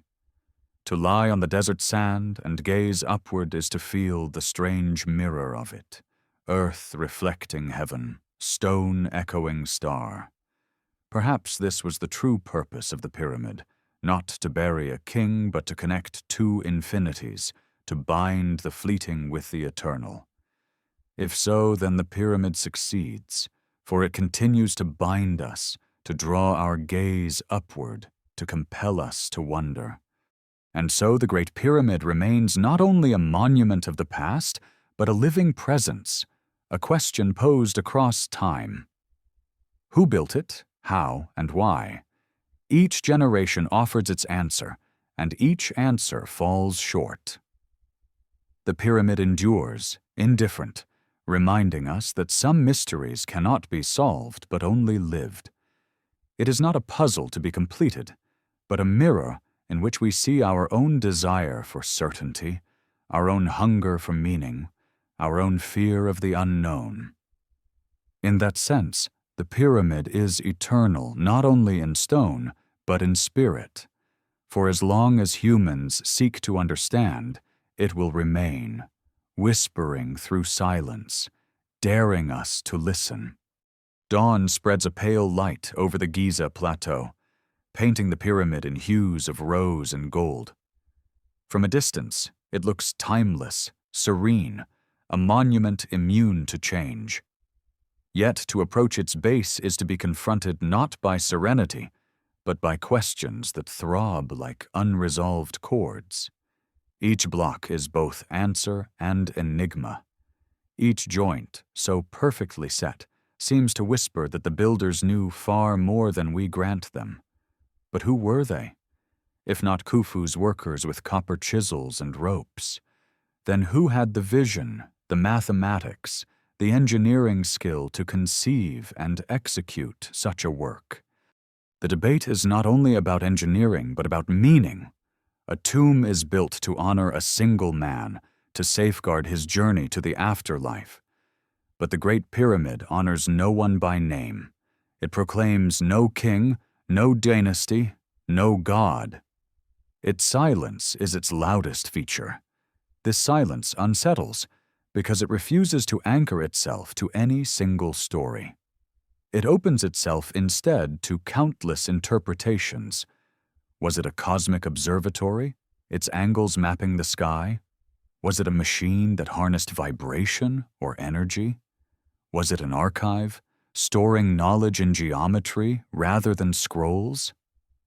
The lack of inscription is not absence, but choice, a deliberate refusal of words in favor of form. The possibility of lost civilizations lingers over every stone. Geologists like Robert Schoch argue that the weathering on the Sphinx proves it was carved long before Egypt became desert, in an age of heavy rains more than 12,000 years ago. If the Sphinx is that old, then the pyramid might be as well, or at least rooted in the same forgotten epoch. Graham Hancock expands this view into a global theory, that an advanced civilization once flourished only to be obliterated by cataclysm. Floods, earthquakes, the upheaval at the end of the Ice Age. Fragments of its knowledge survived, passed down in myth, embedded in monuments too massive to erase. In this reading, the pyramid is less a beginning than an echo, a survivor of a world we have forgotten. Mainstream scholars resist this fiercely, for it threatens to unravel the narrative of progress. If civilization has risen and fallen before, then our own is not unique. We are not the first to master knowledge, only the latest. That thought humbles, and humility is uncomfortable. Yet the pyramid insists upon it. Its very existence humbles, reminding us that what we dismiss as impossible was accomplished long ago. Perhaps by Egyptians, perhaps by others, perhaps by both in succession, inheriting and repurposing across ages. The truth may lie not in one theory, but in a blend. dynastic Egypt adopting and adapting a legacy already ancient, adding its own layers to a monument that predates it. The control of narrative plays a central role in this mystery. Dr. Zahi Hawass, Egypt's most famous archaeologist, has shaped the global understanding of the pyramid more than anyone else. His passion is undeniable, his charisma unmatched, but his gatekeeping has drawn suspicion. Again and again, when discoveries threatened to challenge the orthodox story, access was revoked, projects halted, explanations delayed. Gantenbrink's door, the muon-detected void, alternative geological theories, all encountered walls as impenetrable as the pyramid itself. Hawass defends this as preservation, a shield against speculation. But critics argue it is censorship, an effort to maintain control over a fragile narrative. In either case, the result is the same. The pyramid remains sealed, not only in stone, but in knowledge. And perhaps this is fitting. The pyramid has always been about secrecy. Hidden chambers, sealed passages, voids that resist exploration. These are not accidents. They are deliberate, part of the design. What if the secrecy itself is the purpose? What if the pyramid was built to preserve mystery, to provoke curiosity, to ensure that its power lies not in answers but in questions? To this day, it succeeds. We are compelled to speculate, to argue, to wonder. The pyramid's greatest function may be to ignite imagination, to bind the present to the past through unanswerable questions. Yet there are patterns too precise to ignore. The pyramid's base measures with astonishing accuracy, its angles aligned almost perfectly with the cardinal directions. It embodies ratios that correspond to the Earth's circumference, to the length of the solar year, even to pi. Coincidence, skeptics insist, but coincidence upon coincidence begins to look like design.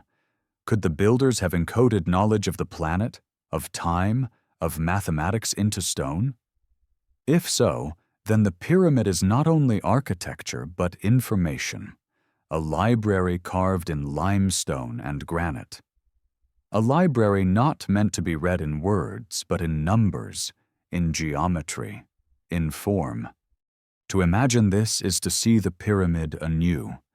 Its corridors are not passages, but equations. Its chambers are not rooms, but symbols. Its alignments are not accidents, but deliberate connections between earth and sky. The monument becomes a cipher, a code awaiting interpretation, a message across millennia. Whether its builders intended it for themselves, for their descendants, or for us, it has succeeded. We are still decoding, still debating, still drawn into its orbit of mystery. As the sun climbs, casting sharp shadows on its flanks, the pyramid seems almost alive, its geometry breathing with the rhythm of the day. The desert wind hisses against its stones, carrying echoes of voices long gone, and in those echoes we hear not certainty, but wonder. The Great Pyramid does not explain itself. It does not need to. Its power lies in the questions it compels us to ask, in the humility it demands, in the vastness of the unknown it preserves. Perhaps that was always the point. Not to entomb a king, but to remind humanity that mystery endures, and that in seeking it we come closer to understanding ourselves. The midday sun hangs mercilessly above the plateau, flattening every shadow until the pyramid itself seems to shimmer in the heat. Tourists seek shade, camels rest by the roadside, and the desert hums with silence. Yet within the pyramid's heart, the air is cool, dense, and charged with a strange vitality, Explorers who linger there often report sensations they struggle to describe: a pressure in the chest, a hum just below hearing, the uncanny sense of being in a place alive with intention. Whether imagination or physics, the experience leaves its mark. Perhaps the pyramid was not designed to be seen from without, but felt from within, an architecture of the unseen as much as of stone. The King's Chamber is the most striking example. Built entirely of granite, it resonates with sound in ways almost musical. Sing a note, and the walls seem to sing back, amplifying and extending the vibration. Some researchers believe this resonance is no accident. Granite contains quartz, which responds to pressure with piezoelectric effects, producing small charges. Multiply that by the weight of the stone, the scale of the chamber, the precision of the construction, and the pyramid begins to look less like a tomb and more like an instrument. Was it designed to capture sound, to channel vibration, to interact with forces we barely understand? The subterranean chamber deep below tells a different story. Rough and unfinished, hacked into the bedrock itself, it seems at odds with the precision above. To some, it is evidence of an abandoned burial chamber, left incomplete. To others, it is the most ancient part of the pyramid, a relic of an earlier construction phase, perhaps even from another age entirely. Its rawness suggests primacy rather than neglect, as if it anchors the entire structure to the earth. If the King's Chamber resonates with the heavens, then the subterranean chamber belongs to the earth below, a polarity of sky and ground embodied in stone. This duality, above and below, heaven and earth, vibration and silence, feels deliberate, as though the pyramid were designed as a cosmic bridge. Modern science struggles with these ideas, yet cannot dismiss them outright. Engineers acknowledge the acoustic properties of the chambers. Physicists recognize the piezoelectric qualities of quartz. Geologists confirm the erosion patterns on the Sphinx that suggest far greater antiquity than accepted timelines allow. Each fragment on its own may be explained away, but together they weave a pattern too persistent to ignore. The pyramid resists dismissal as mere tomb, because every detail whispers of something more. Still, the guardians of orthodoxy cling to the narrative of Khufu's tomb. Zahi Hawass and others insist the evidence points to dynastic Egypt, to ramps and laborers, to the triumph of human will. And yet their reluctance to open sealed doors, to investigate hidden voids, casts shadows of doubt. Preservation, they say, is the motive. But one cannot help but wonder, preservation of stone or preservation of story?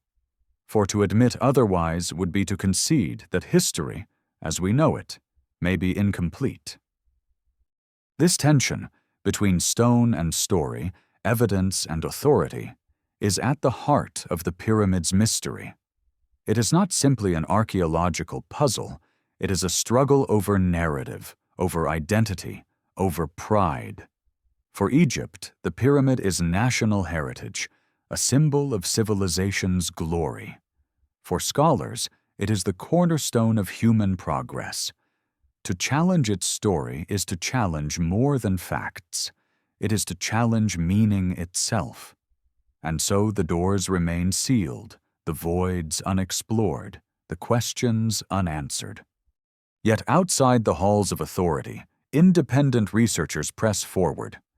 Robert Bauval's Orion correlation theory demonstrates that the pyramids align not with Khufu's sky, but with that of 10,500 BC.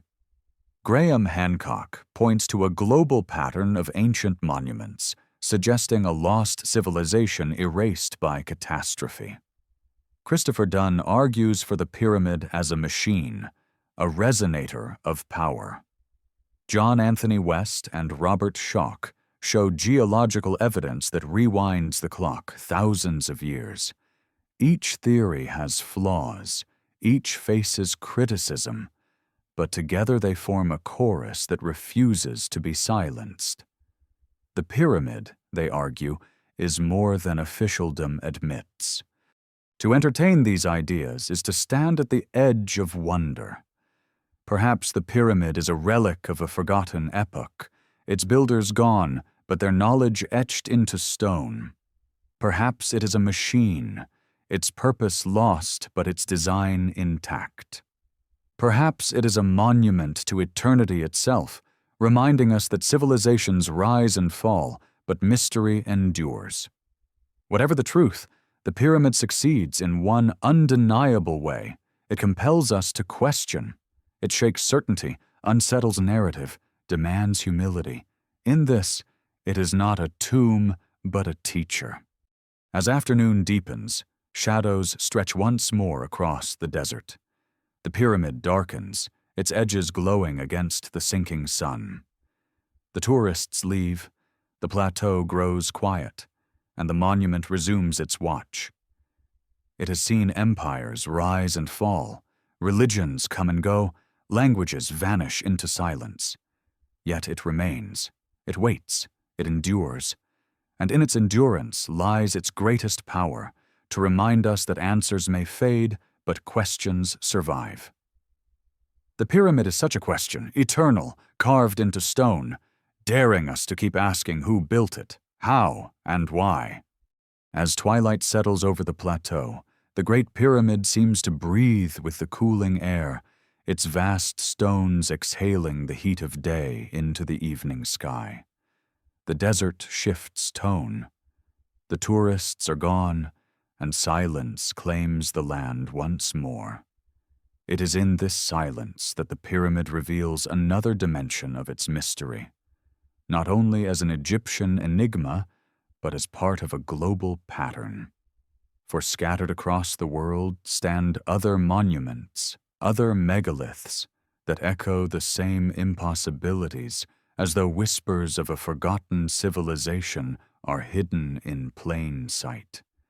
Consider Göbekli Tepe in Turkey, a temple complex more than 12,000 years old, predating agriculture and cities.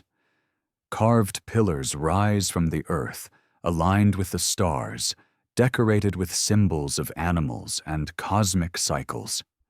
How did hunter-gatherers achieve such precision, such vision, before the dawn of history?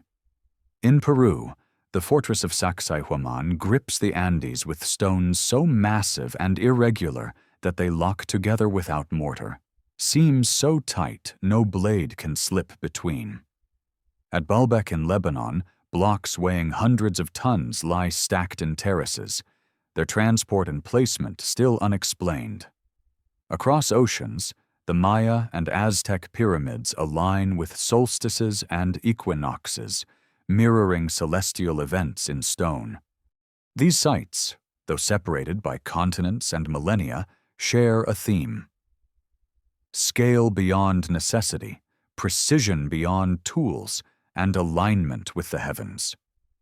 Were they independent achievements, coincidences of human imagination?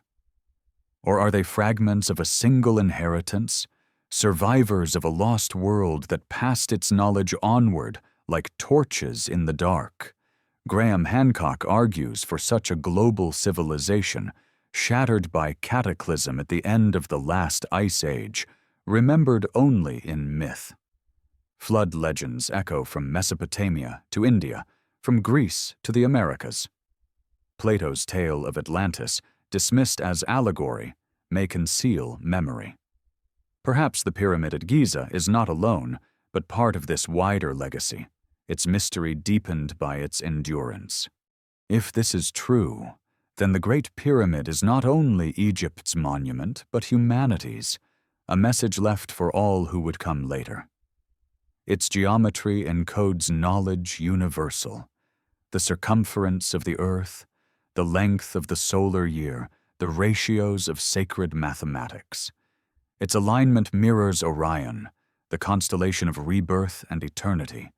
Its stones embody permanence, as though built to survive cataclysm, to carry wisdom across ages when scrolls would burn and cities would crumble.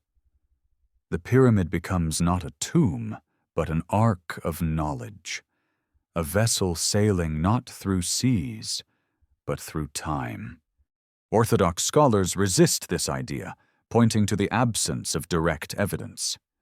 No records describe such a lost civilization. No artifacts link Giza to Göbekli Tepe or Baalbek. But perhaps absence is expected. If a cataclysm did occur, floods, earthquakes, the upheavals at the end of the Ice Age, then most traces would vanish. What would remain are the monuments too massive to destroy, the stones too heavy to move. And that is exactly what we see. A scattering of megaliths across the globe, silent, durable, inexplicable. The pyramid fits perfectly into this pattern. Its very refusal to conform to the tomb narrative, its silence, its strangeness, mark it as something other. Perhaps later Egyptians claimed it, repurposed it, wove it into their own mythology. Perhaps Khufu added his name to its walls, seeking to harness its power for his dynasty. But beneath those layers lies something older, deeper, beyond dynasties and nations. The Great Pyramid may belong not to Egypt alone, but to humanity's forgotten prehistory. This thought unsettles because it humbles. It suggests that we are not the first to climb high, not the first to reach for the stars. We are only the latest, and like those before us, we too may vanish, leaving behind fragments for others to puzzle over. The pyramid is both inspiration and warning. It tells us that knowledge can endure, but civilizations may not. It asks us whether we are prepared to see ourselves as part of a cycle rather than the pinnacle. Night falls fully, and the stars blaze above. Orion ascends, mirrored by the three great pyramids below. The symmetry is haunting, deliberate, enduring. To lie on the desert floor and gaze upward is to feel the strange connection of it, earth and sky speaking the same language. Perhaps that is the truest function of the pyramid, not machine, not tomb, but mirror. A mirror of the heavens, a mirror of eternity, a mirror of ourselves. It does not give answers, it reflects questions.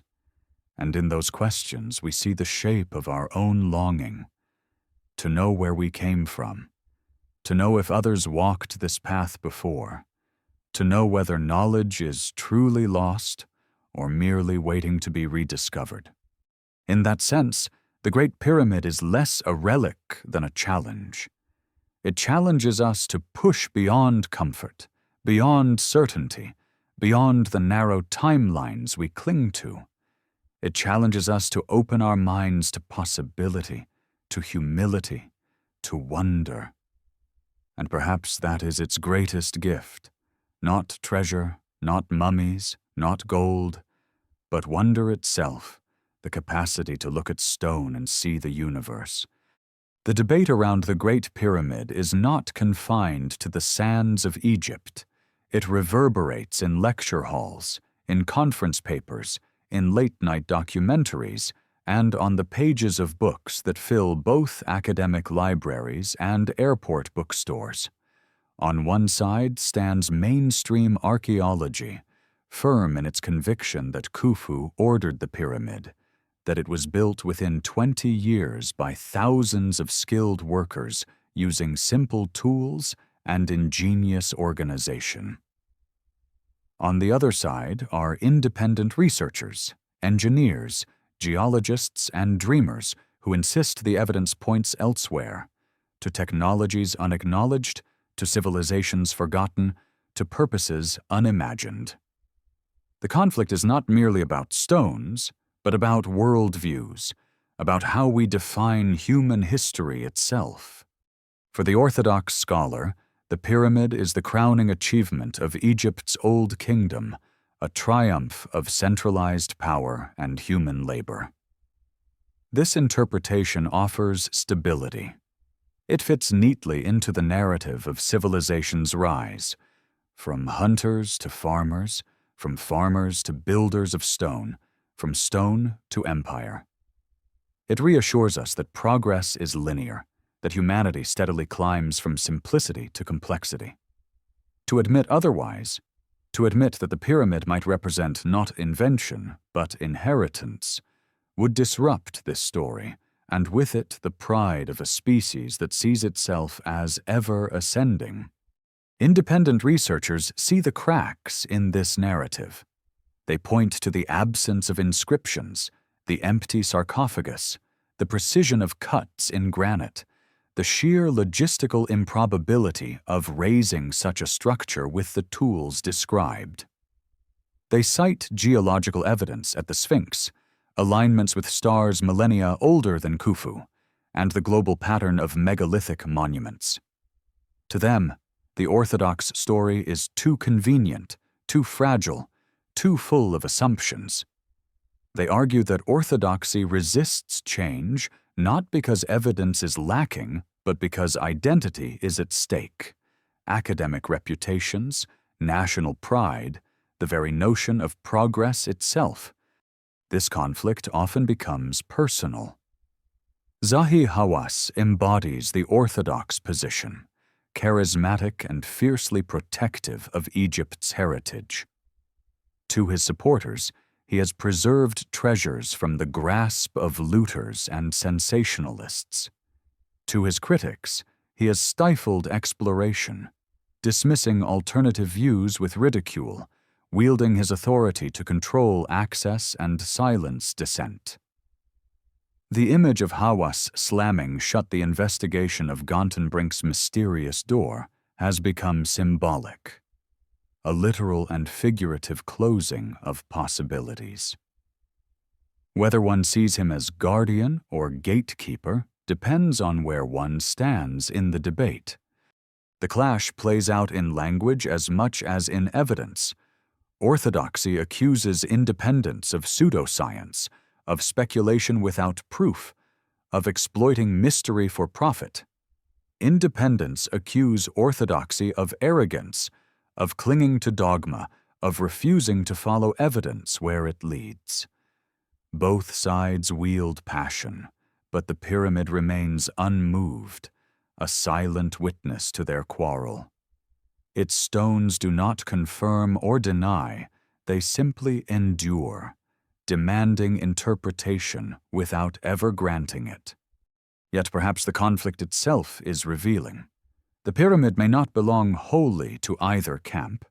It may be both, an Egyptian monument and something older, a tomb and a machine, a symbol and a function. History is rarely neat, and monuments often carry layers of meaning. The pharaohs may indeed have used the pyramid as their own, adapting and repurposing a legacy that predated them. If so, then both sides are partly right and partly wrong. Trapped in a dichotomy, the pyramid itself transcends. This tension between interpretation and evidence reflects a deeper truth. We do not know as much as we think we do. History is not a fixed script, but a reconstruction, fragile and provisional. Every discovery reshapes it. Every closed door preserves its incompleteness. The Great Pyramid is the greatest reminder of this fragility. It forces us to accept ambiguity, to live with mystery, to admit that some questions may not yield definitive answers. And perhaps that is the point. Perhaps the pyramid was built not only as a monument, but as a teacher, to remind future generations of their limits, to compel them to seek and to wonder. If it had contained treasures, they would have been looted, If it had contained inscriptions, they would have been translated, but it contains only silence, and silence cannot be stolen. Silence endures. In that silence, the pyramid has achieved a kind of immortality, shaping imagination across ages, ensuring that it will never be forgotten. As evening falls again, and the stars return, the conflict of scholars and seekers fades into irrelevance. The pyramid does not need our arguments. It has outlasted empires. It will outlast debates. Its power lies not in the answers we project onto it, but in the questions it forces us to ask. Perhaps, in the end, both orthodoxy and speculation are merely parts of the same dialogue, each incomplete, each striving to grasp a truth larger than either can contain. The pyramid stands between them, indifferent, immense, eternal, daring us to continue the conversation. The pyramid does not only defy interpretation, it defies reconstruction. In the modern age, with cranes that lift skyscrapers and machines that carve steel, we have tried again and again to replicate what the ancients supposedly achieved with ropes and copper chisels. Each attempt exposes the gap between narrative and reality.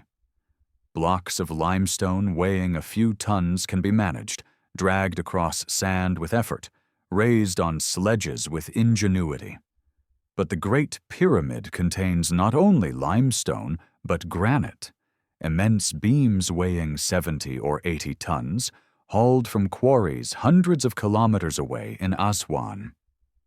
To move them today would strain modern equipment. To position them precisely in the king's chamber, stacked layer upon layer with joints so tight they defy even a razor's edge, this remains a feat we cannot easily reproduce.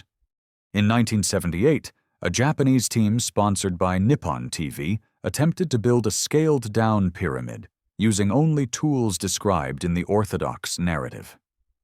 They cut limestone with copper chisels, dragged blocks with wooden sleds, tried to raise ramps. After weeks of frustration, broken tools, and injured workers, they abandoned the experiment. Modern cranes eventually completed the model, but the lesson was clear. The story of ropes and ramps is more fragile than it seems. Experiments since have fared little better. Small reconstructions work on paper, but scale them up to millions of blocks, and the logistics collapse under their own weight. Ramps are often cited as the solution. Straight ramps, spiral ramps, internal ramps. Each theory has its champions, but all face the same obstacle: size. A straight ramp strong enough to haul blocks to the pyramid's summit would need to stretch for miles, consuming more stone than the pyramid itself. A spiral ramp would obscure the structure as it rose, leaving traces no one has found. An internal ramp remains hypothetical, unproven by evidence within. In every case, the logistics falter, leaving only speculation. The pyramid stands, mocking our assumptions, daring us to admit we do not know. The precision of the cuts deepens the mystery. Granite drilled with boreholes that display spiral striations as though carved by rotary drills of immense power. Surfaces so flat they reflect light, cuts so straight they resemble modern machining. Copper chisels cannot produce such marks. Pounding stones leave irregularities, not polish. And yet here they are, embedded in blocks that weigh tens of tons, as if mocking the simplicity of the tools assigned to their creation. Were techniques employed that we have lost? Did the builders possess a form of technology unrecognized by our narrow definitions? Tools of resonance, vibration, or methods of leverage forgotten through time? Even the geometry resists dismissal. The pyramid's base is aligned to true north with an error so small it rivals modern surveying equipment. Its dimensions encode ratios that correspond to pi and the golden mean, numbers central not only to mathematics, but to nature itself. Its height and perimeter, when measured, relate to the dimensions of the Earth, as though the builders encoded planetary knowledge in stone. Was this accident or intent? If accident, it is one of history's most astonishing coincidences. If intent, it suggests an understanding of the world far beyond what orthodoxy allows. The casing stones once covering the pyramid shine with their own lesson. Those that remain at the base fit so tightly together that even now a blade cannot penetrate the seams. They were cut not only to perfection, but with angles that allow for expansion and contraction, enduring heat and cold for millennia without splitting. This is engineering of a sophistication we would admire today, executed in an age when metallurgy was supposedly crude. To imagine tens of thousands of such stones, each shaped and placed with such care, is to confront a level of craftsmanship that borders on the miraculous. Some propose that the builders employed techniques now lost, sound, water, or magnetism used to ease the weight of stone. Myths speak of priests chanting as blocks rose, of tones that lifted matter, of sacred harmonics that moved the unmovable. We dismiss such stories as legend, but legend often preserves fragments of forgotten truth. Perhaps the ancients harnessed principles of physics in ways we no longer understand, not with machines of steel, but with mastery of resonance, leverage, and form. If so, the pyramid becomes not only an enigma of engineering, but a reminder of knowledge lost. Orthodoxy resists such speculation, insisting that human labor, organization, and patience suffice. And indeed, human labor was immense. Tens of thousands of workers carving, hauling, setting stone. Yet scale alone does not explain precision. Organization does not cut granite with surgical accuracy. Patience does not align a structure to the stars with near-perfect fidelity. Something more lies behind it, something we cannot quite grasp. The pyramid becomes a mirror for our own limitations, reminding us that to reduce it to whips and ropes is to flatten its grandeur into banality. As the desert cools once more, the stones glow faintly in the dying light. They have stood for millennia, enduring storms, earthquakes, conquests, neglect. Their endurance is itself a lesson. We build towers of steel and glass that crumble within centuries. The pyramid stands still, its purpose undimmed, its mystery intact. Perhaps this was the true achievement of its builders, not simply to raise a monument, but to craft something that would outlast time, forcing every generation to confront the enigma anew. In the end, the pyramid's physicality is its most haunting feature. It is not myth, not allegory, not rumor. It is there, immense and undeniable. We can touch it, measure it, climb it. Yet the closer we look, the less we understand. The more we analyze, the deeper the mystery grows. The pyramid does not yield. It resists explanation, reminding us that knowledge is fragile, that certainty is rare, that humility is necessary. It stands not only as stone, but as question, as challenge, as mirror. And perhaps that is its truest function, to remind us that wonder itself is part of the human inheritance, that awe is as vital as knowledge, that mystery is not a flaw, but a gift. As the desert night settles in, the pyramid shifts character once again. In the darkness, stripped of its tourist bustle and sunlit grandeur, it becomes something more abstract, an instrument of geometry, a machine of silence. For those who linger within its chambers at night, when permitted, the experience can be uncanny. The king's chamber hums with frequencies that seem to vibrate through the body, as though the stone itself were alive. Whispered voices echo strangely, tones stretch longer than expected, and silence feels heavy, almost physical. Could this be evidence that the pyramid was not only a structure, but a device, built to harness or interact with energies beyond ordinary understanding? Some researchers believe so. Christopher Dunn famously argued that the Great Pyramid functioned as a power plant, designed to resonate with the Earth's natural vibrations. In his theory, the subterranean chamber acted as a resonator, channeling energy upward into the grand gallery, which amplified it like a vast tuning fork. The king's chamber, with its granite beams, became the heart of this process, converting vibration into usable power. Though speculative, the idea gains intrigue from the pyramid's undeniable acoustic properties. It behaves less like architecture and more like an instrument, designed not only for form, but for sound. Others propose subtler functions. The shafts pointing toward Orion and Sirius may not have been only symbolic but functional, aligning with specific frequencies of the Earth's electromagnetic field. The pyramid's placement on the Nile Delta, near powerful underground aquifers, may have allowed it to channel water and vibration together. Modern science recognizes that moving water can generate electromagnetic effects.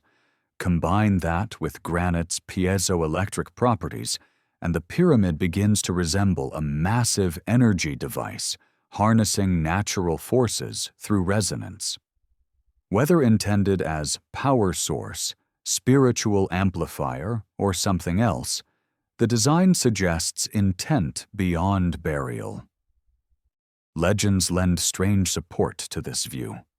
Ancient texts speak of the pyramid as a ladder, a means of connecting heaven and earth.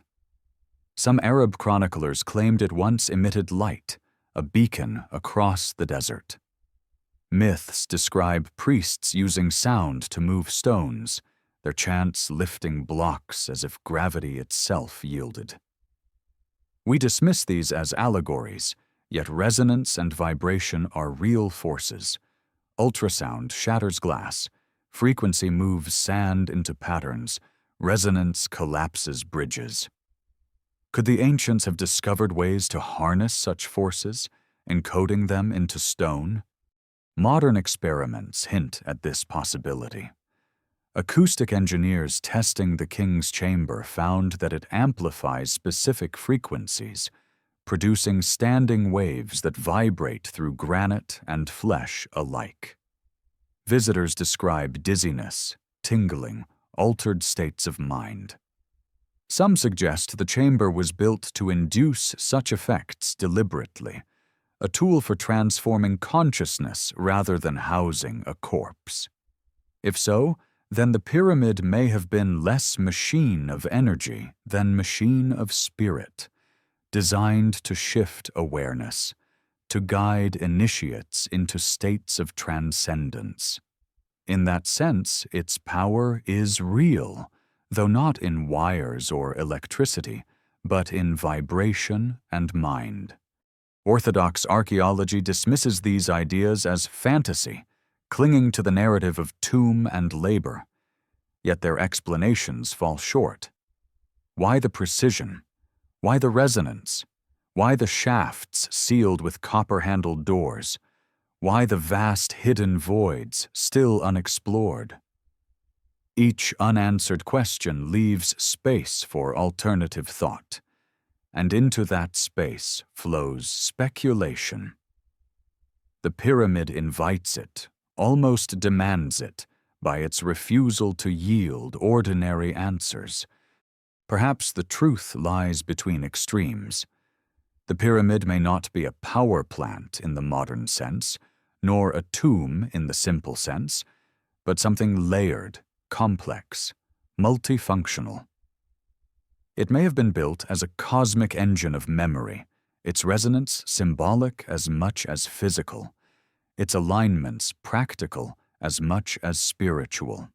Ancient builders may have sought to encode both knowledge and experience, creating a monument that is at once physical, mathematical, and psychological. To enter it is not merely to visit a structure, but to engage with a design meant to act upon the body and mind. In this way, the Great Pyramid is less about energy as we define it, and more about connection. Connection between earth and sky, between sound and silence, between human consciousness and cosmic rhythm. Its geometry mirrors the heavens. Its resonance mirrors the earth.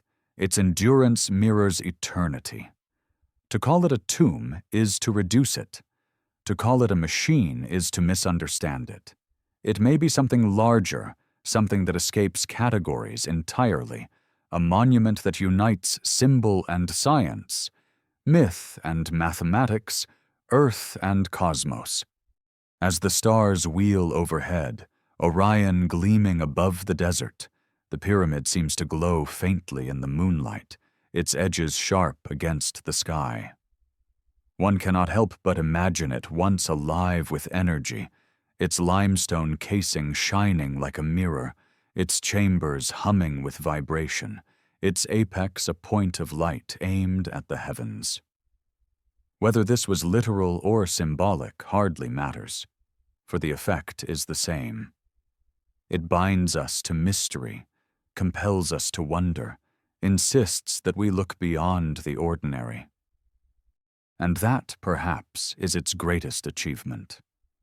Not that it powered cities, not that it buried kings, but that it continues to vibrate through time, resonating with our imagination, amplifying our questions, drawing us into a dialogue with the unknown.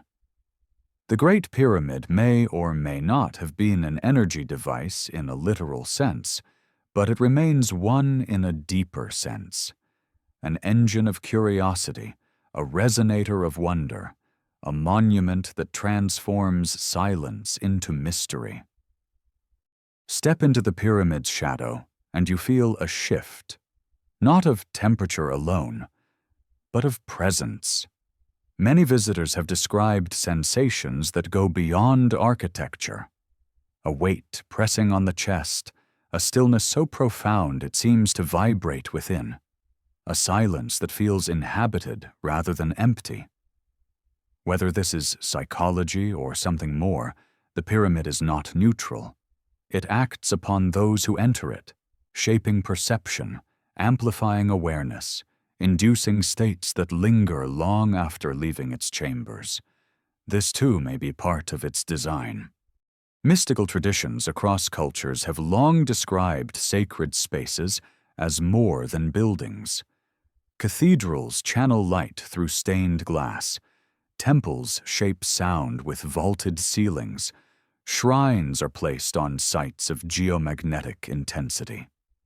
The Great Pyramid, stripped of ornament, embodies this principle in its purest form.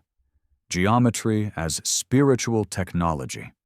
Its passages narrow, forcing the body into humility. Its chambers expand, overwhelming the senses. Its angles align with the stars, situating human life within the cosmos. To walk its corridors is not to tour architecture, but to undergo initiation, whether intended or not. Accounts from ancient and modern times describe altered states within the king's chamber. Some report hearing tones with no source, as though the granite itself were singing.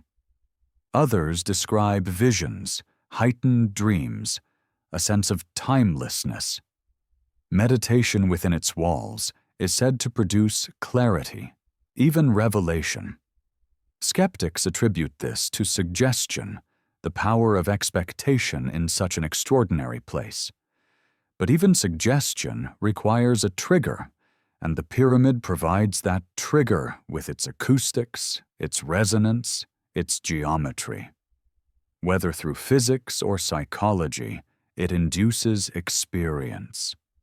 The ancient Egyptians believed the soul traveled through stages after death, guided by texts inscribed in tombs, the pyramid texts, the Book of the Dead. But the Great Pyramid contains none of these writings. Perhaps it did not need them.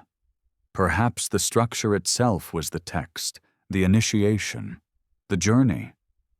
To enter its chambers was to walk the path of the soul, from the rough, earthbound subterranean chamber through the ascending passages of trial into the king's chamber of resonance and light. It is as though the pyramid was not a tomb for the body but a map for the spirit, a monument of transformation rather than interment. Legends from Arab chroniclers tell of seekers entering the pyramid for wisdom, not treasure. They spoke of chambers filled not with gold, but with knowledge, of visions granted to those who braved its silence. In modern times, spiritual pilgrims have echoed these tales, describing the pyramid as a place of awakening, a cosmic temple disguised as stone. Even Napoleon, when he spent a night alone within, emerged pale and shaken, refusing ever to speak of what he had experienced. Whatever he saw or felt, it left its mark, a reminder that the pyramid does not easily release its secrets. This sense of sacred architecture resonates with the global pattern of ancient monuments. Stonehenge, aligned with solstices, transforms dawn into ritual. Mayan pyramids cast serpent shadows on equinoxes, embodying myth in sunlight. In India, temples are tuned to specific resonant frequencies, chants vibrating walls into living sound.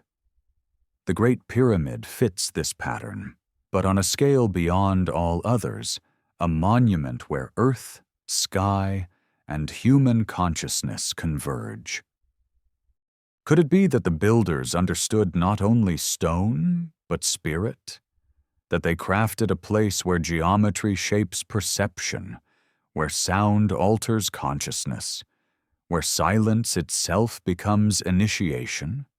If so, then the pyramid is neither tomb nor machine, but temple, the greatest temple ever conceived, not to a god, but to the eternal mystery of existence.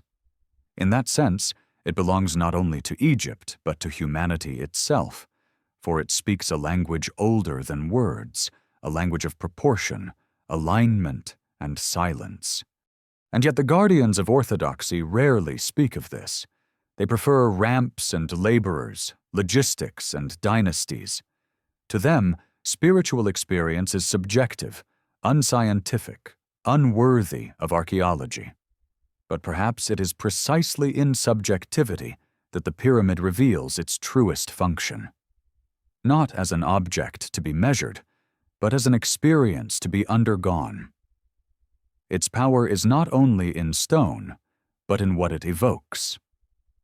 In that sense, every visitor is part of its design, every experience a continuation of its purpose. As night deepens, Orion ascends above the horizon, mirrored by the three pyramids below. The stars shimmer like eyes, the desert glows faintly in starlight, and the pyramid stands between heaven and earth, a bridge of stone and silence. Those who stand within its shadow feel small yet infinite, humbled yet elevated, lost yet found. This paradox is the pyramid's gift. It does not resolve. It awakens. It does not answer. It asks. It does not end. It endures. And perhaps that endurance is its most sacred quality. For all temples crumble, all empires fall, all books decay. But the pyramid remains, transmitting not words but presence, not dogma but mystery. It is the silence of eternity carved into stone, waiting for those willing to listen. Long before modern archaeology, the pyramid was already woven into legend. Ancient travelers, Arab historians, and medieval chroniclers filled its silence with stories. They imagined it as a library of all knowledge, a vault built before the Great Flood to preserve wisdom from destruction. Some claimed it contained prophecies of the stars, alchemical formulas, or records of forgotten ages. Others spoke of statues that moved, mechanisms that guarded secrets, talismans of power hidden in chambers no one had yet seen. Though scholars dismiss these tales as fantasy, they reveal something profound. The pyramid has always been more than stone. It has been a vessel for imagination, a canvas on which humanity projects its deepest myths of origin and destiny. In Islamic tradition, Arab writers often linked the pyramid to the figure of Hermes Trismegistus, a syncretic being who combined the Greek Hermes and the Egyptian Thoth, god of wisdom. According to legend, Hermes foresaw the coming flood and built the pyramids to safeguard knowledge, astronomy, mathematics, sacred texts, so that humanity could rebuild afterward. In this telling, the pyramid becomes not a tomb, but an ark, a Noah's Ark of stone, preserving not bodies but wisdom. The story resonates with myths across cultures: the Sumerian flood of Utnapishtim, the biblical Noah, the Hindu Manu. Perhaps these tales are metaphors for cycles of destruction and renewal, echoes of cataclysms buried in human memory. Medieval travelers expanded on these legends. Some claimed the pyramid was built by angels, others by a race of giants before the time of pharaohs. One account describes a king who, warned of impending disaster, commanded its construction as a safeguard of treasure and knowledge. Another insists it was the work of the prophet Idris, whom some equated with Hermes, a man who walked between heaven and earth. Such tales blend faith, myth, and mystery, but they all agree on one thing: the pyramid is older than Egypt, older than kings, older than history. Even within Egypt itself, myth surrounded its origin. The god Thoth was said to have inscribed wisdom on hidden tablets, preserved in secret chambers.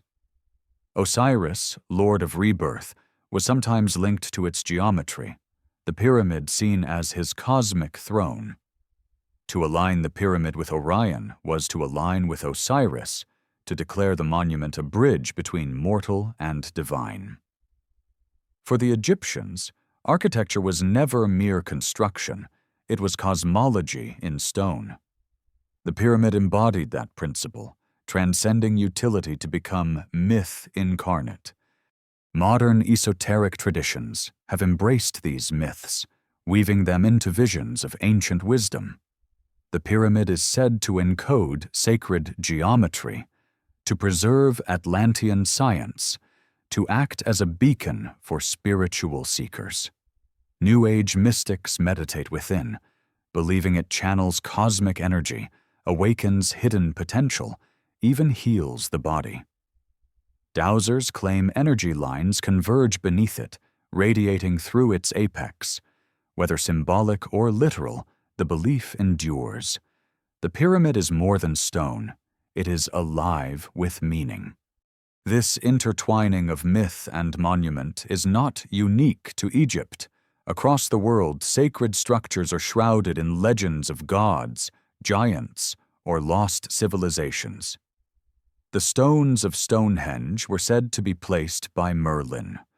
The walls of Tiwanaku were attributed to giants. The temples of India are said to be modeled after cosmic diagrams revealed by the gods. The Great Pyramid stands within this global pattern, the grandest expression of a universal instinct. to see in stone not only construction, but revelation. For historians, these myths are troubling, for they blur lines between fact and fantasy. But perhaps the line is not so firm. Myths preserve memory in symbolic form. The story of Hermes building the pyramid before the flood may not be literal, but it hints at something real: the monument's survival across cataclysm, its endurance as vessel of knowledge when all else is lost. The tale of giants may be allegory for a civilization whose abilities seemed superhuman to later ages. Myth does not give facts, but it gives shape to memory. And in that sense, it is as valuable as archaeology. The persistence of myth also reveals the pyramid's power. Ordinary tombs do not inspire tales of angels or flood sages. They crumble into dust, forgotten in centuries. The pyramid alone endures, drawing story after story into its silence. It has become a mirror of humanity's longing for immortality, for lost wisdom, for contact with the divine.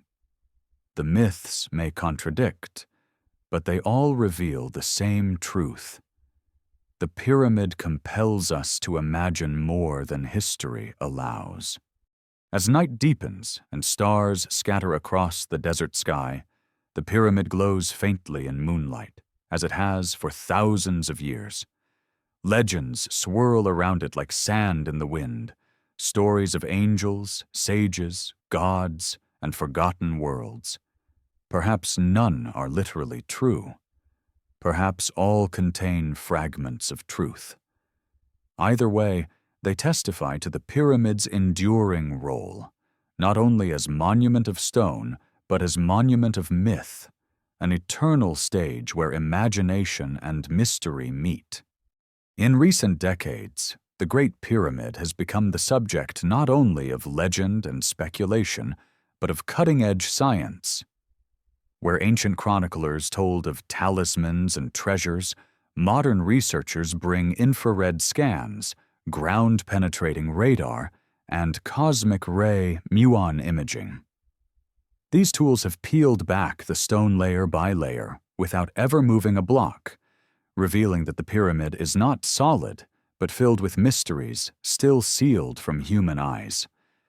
And with each discovery, the enigma grows deeper rather than clearer.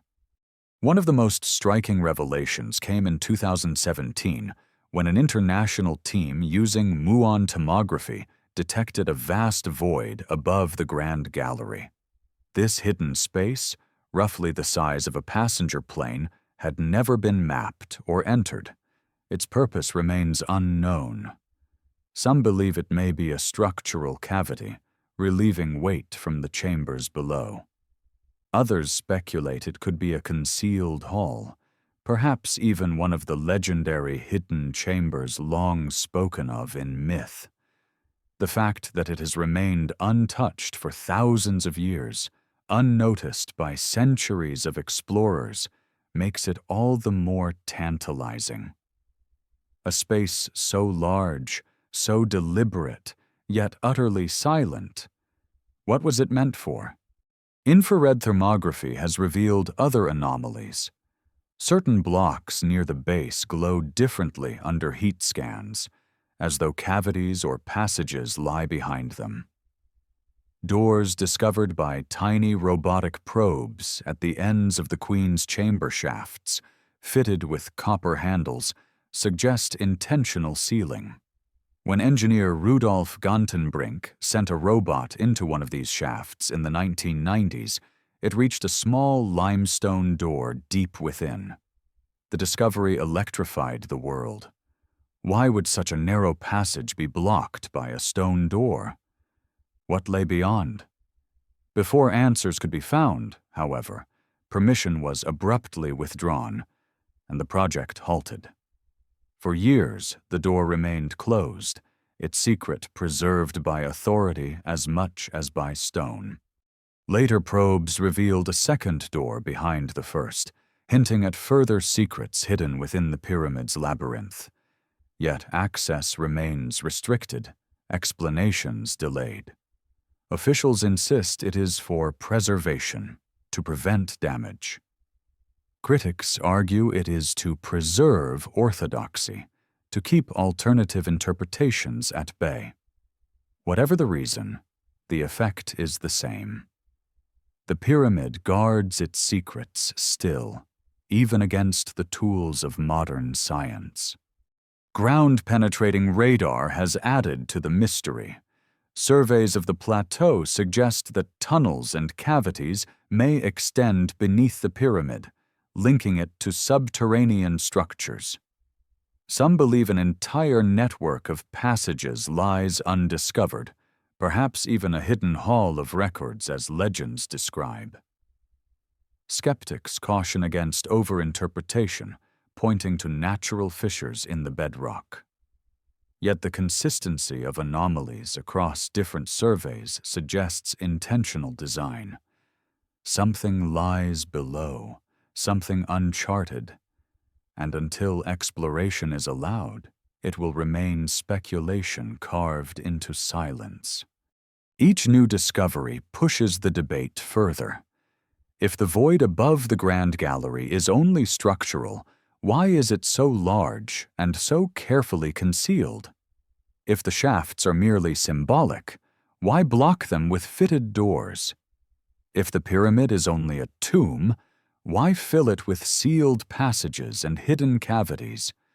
Orthodox explanations grow strained, while alternative theories gain momentum.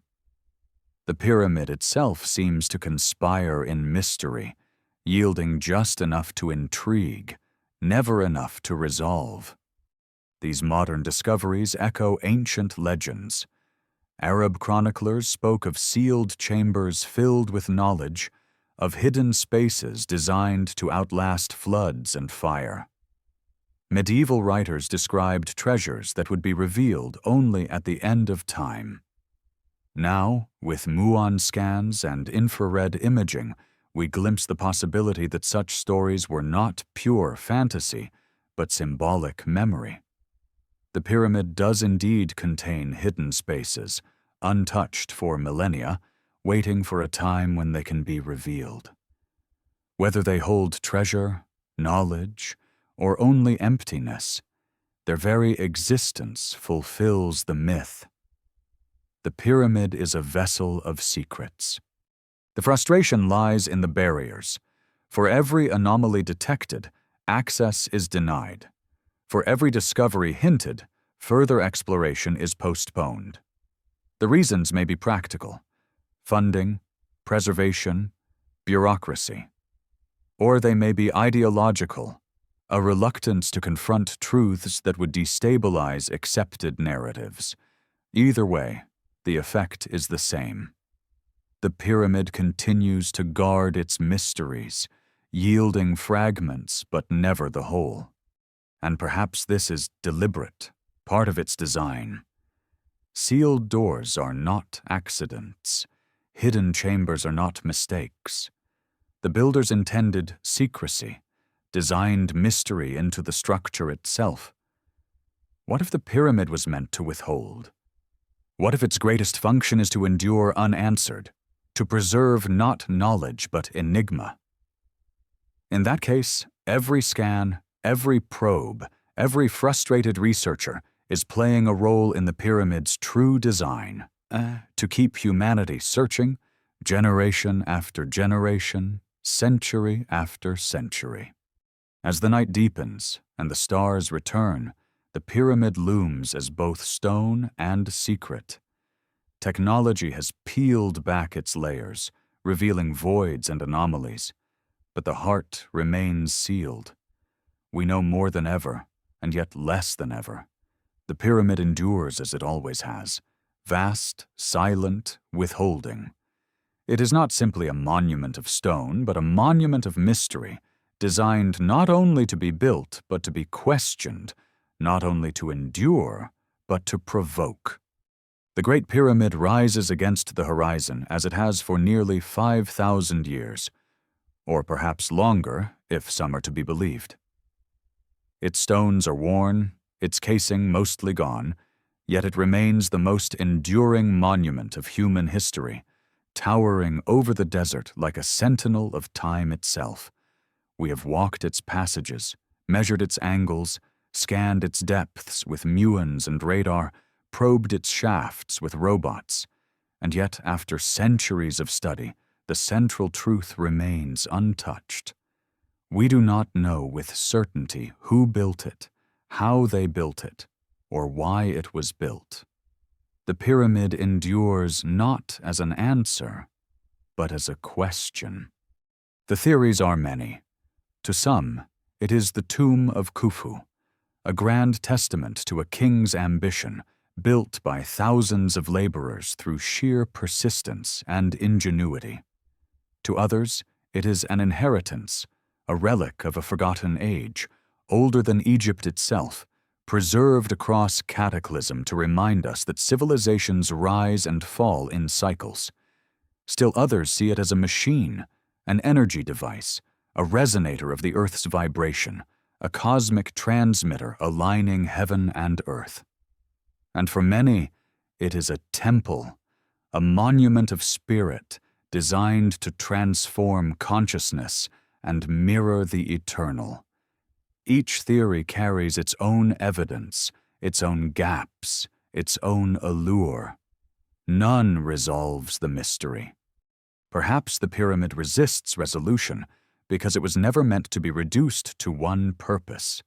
It may be all of these at once: tomb and temple, machine and myth, monument and mystery. Civilizations layer meaning as surely as they lay stone. Pharaohs may have claimed it, sages may have used it, myths may have grown around it. The truth may be complex, layered, impossible to disentangle. And in that impossibility lies its enduring power. What we do know is that it has shaped imagination across centuries. Ancient chroniclers filled its silence with stories of Hermes and the flood.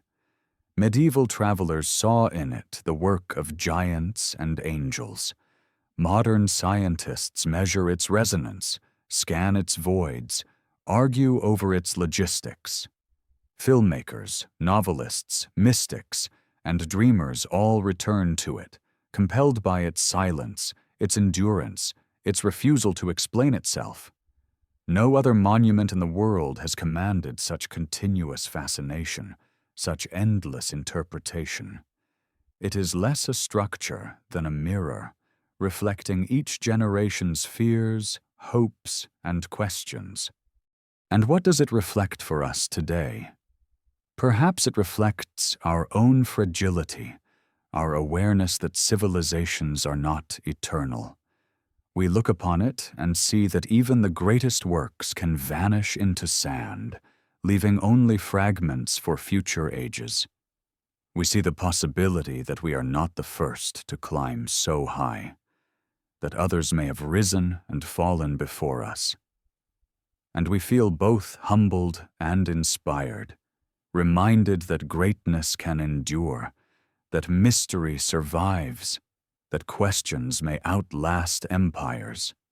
There is also warning in its silence. We seek certainty, crave answers, but the pyramid offers none. It teaches patience, humility, the acceptance of mystery. In an age of instant knowledge, where answers are demanded at the speed of search engines, the pyramid reminds us that some truths cannot be rushed, some mysteries cannot be forced. It stands against arrogance, against certainty, against the illusion that we know all there is to know. Its very endurance is a lesson. To endure is not to be explained, but to be lived. And so we stand at the edge of history, gazing at a monument that has survived floods of time, wars of men, storms of sand. We argue over ramps and lost civilizations, over tombs and machines, but the pyramid itself does not care. It does not need our interpretations. It simply endures. And in that endurance, it fulfills its greatest purpose: to draw us into wonder, to compel us to seek, to remind us that mystery is as vital to the human spirit as knowledge. Perhaps, in the end, the Great Pyramid is less about the past than about the future. It calls us to look upward, to dream beyond limits, to see ourselves not as final, but as part of a cycle larger than we can imagine. It whispers that civilizations rise and fall, but questions endure, that knowledge may be lost, but wonder survives. And as long as we wonder, as long as we search, the pyramid lives, not only in stone, but in us. The desert wind rises, carrying the scent of sand and the echo of silence. The stars blaze overhead, Orion gleaming as it did in the age of pharaohs, as it did perhaps long before.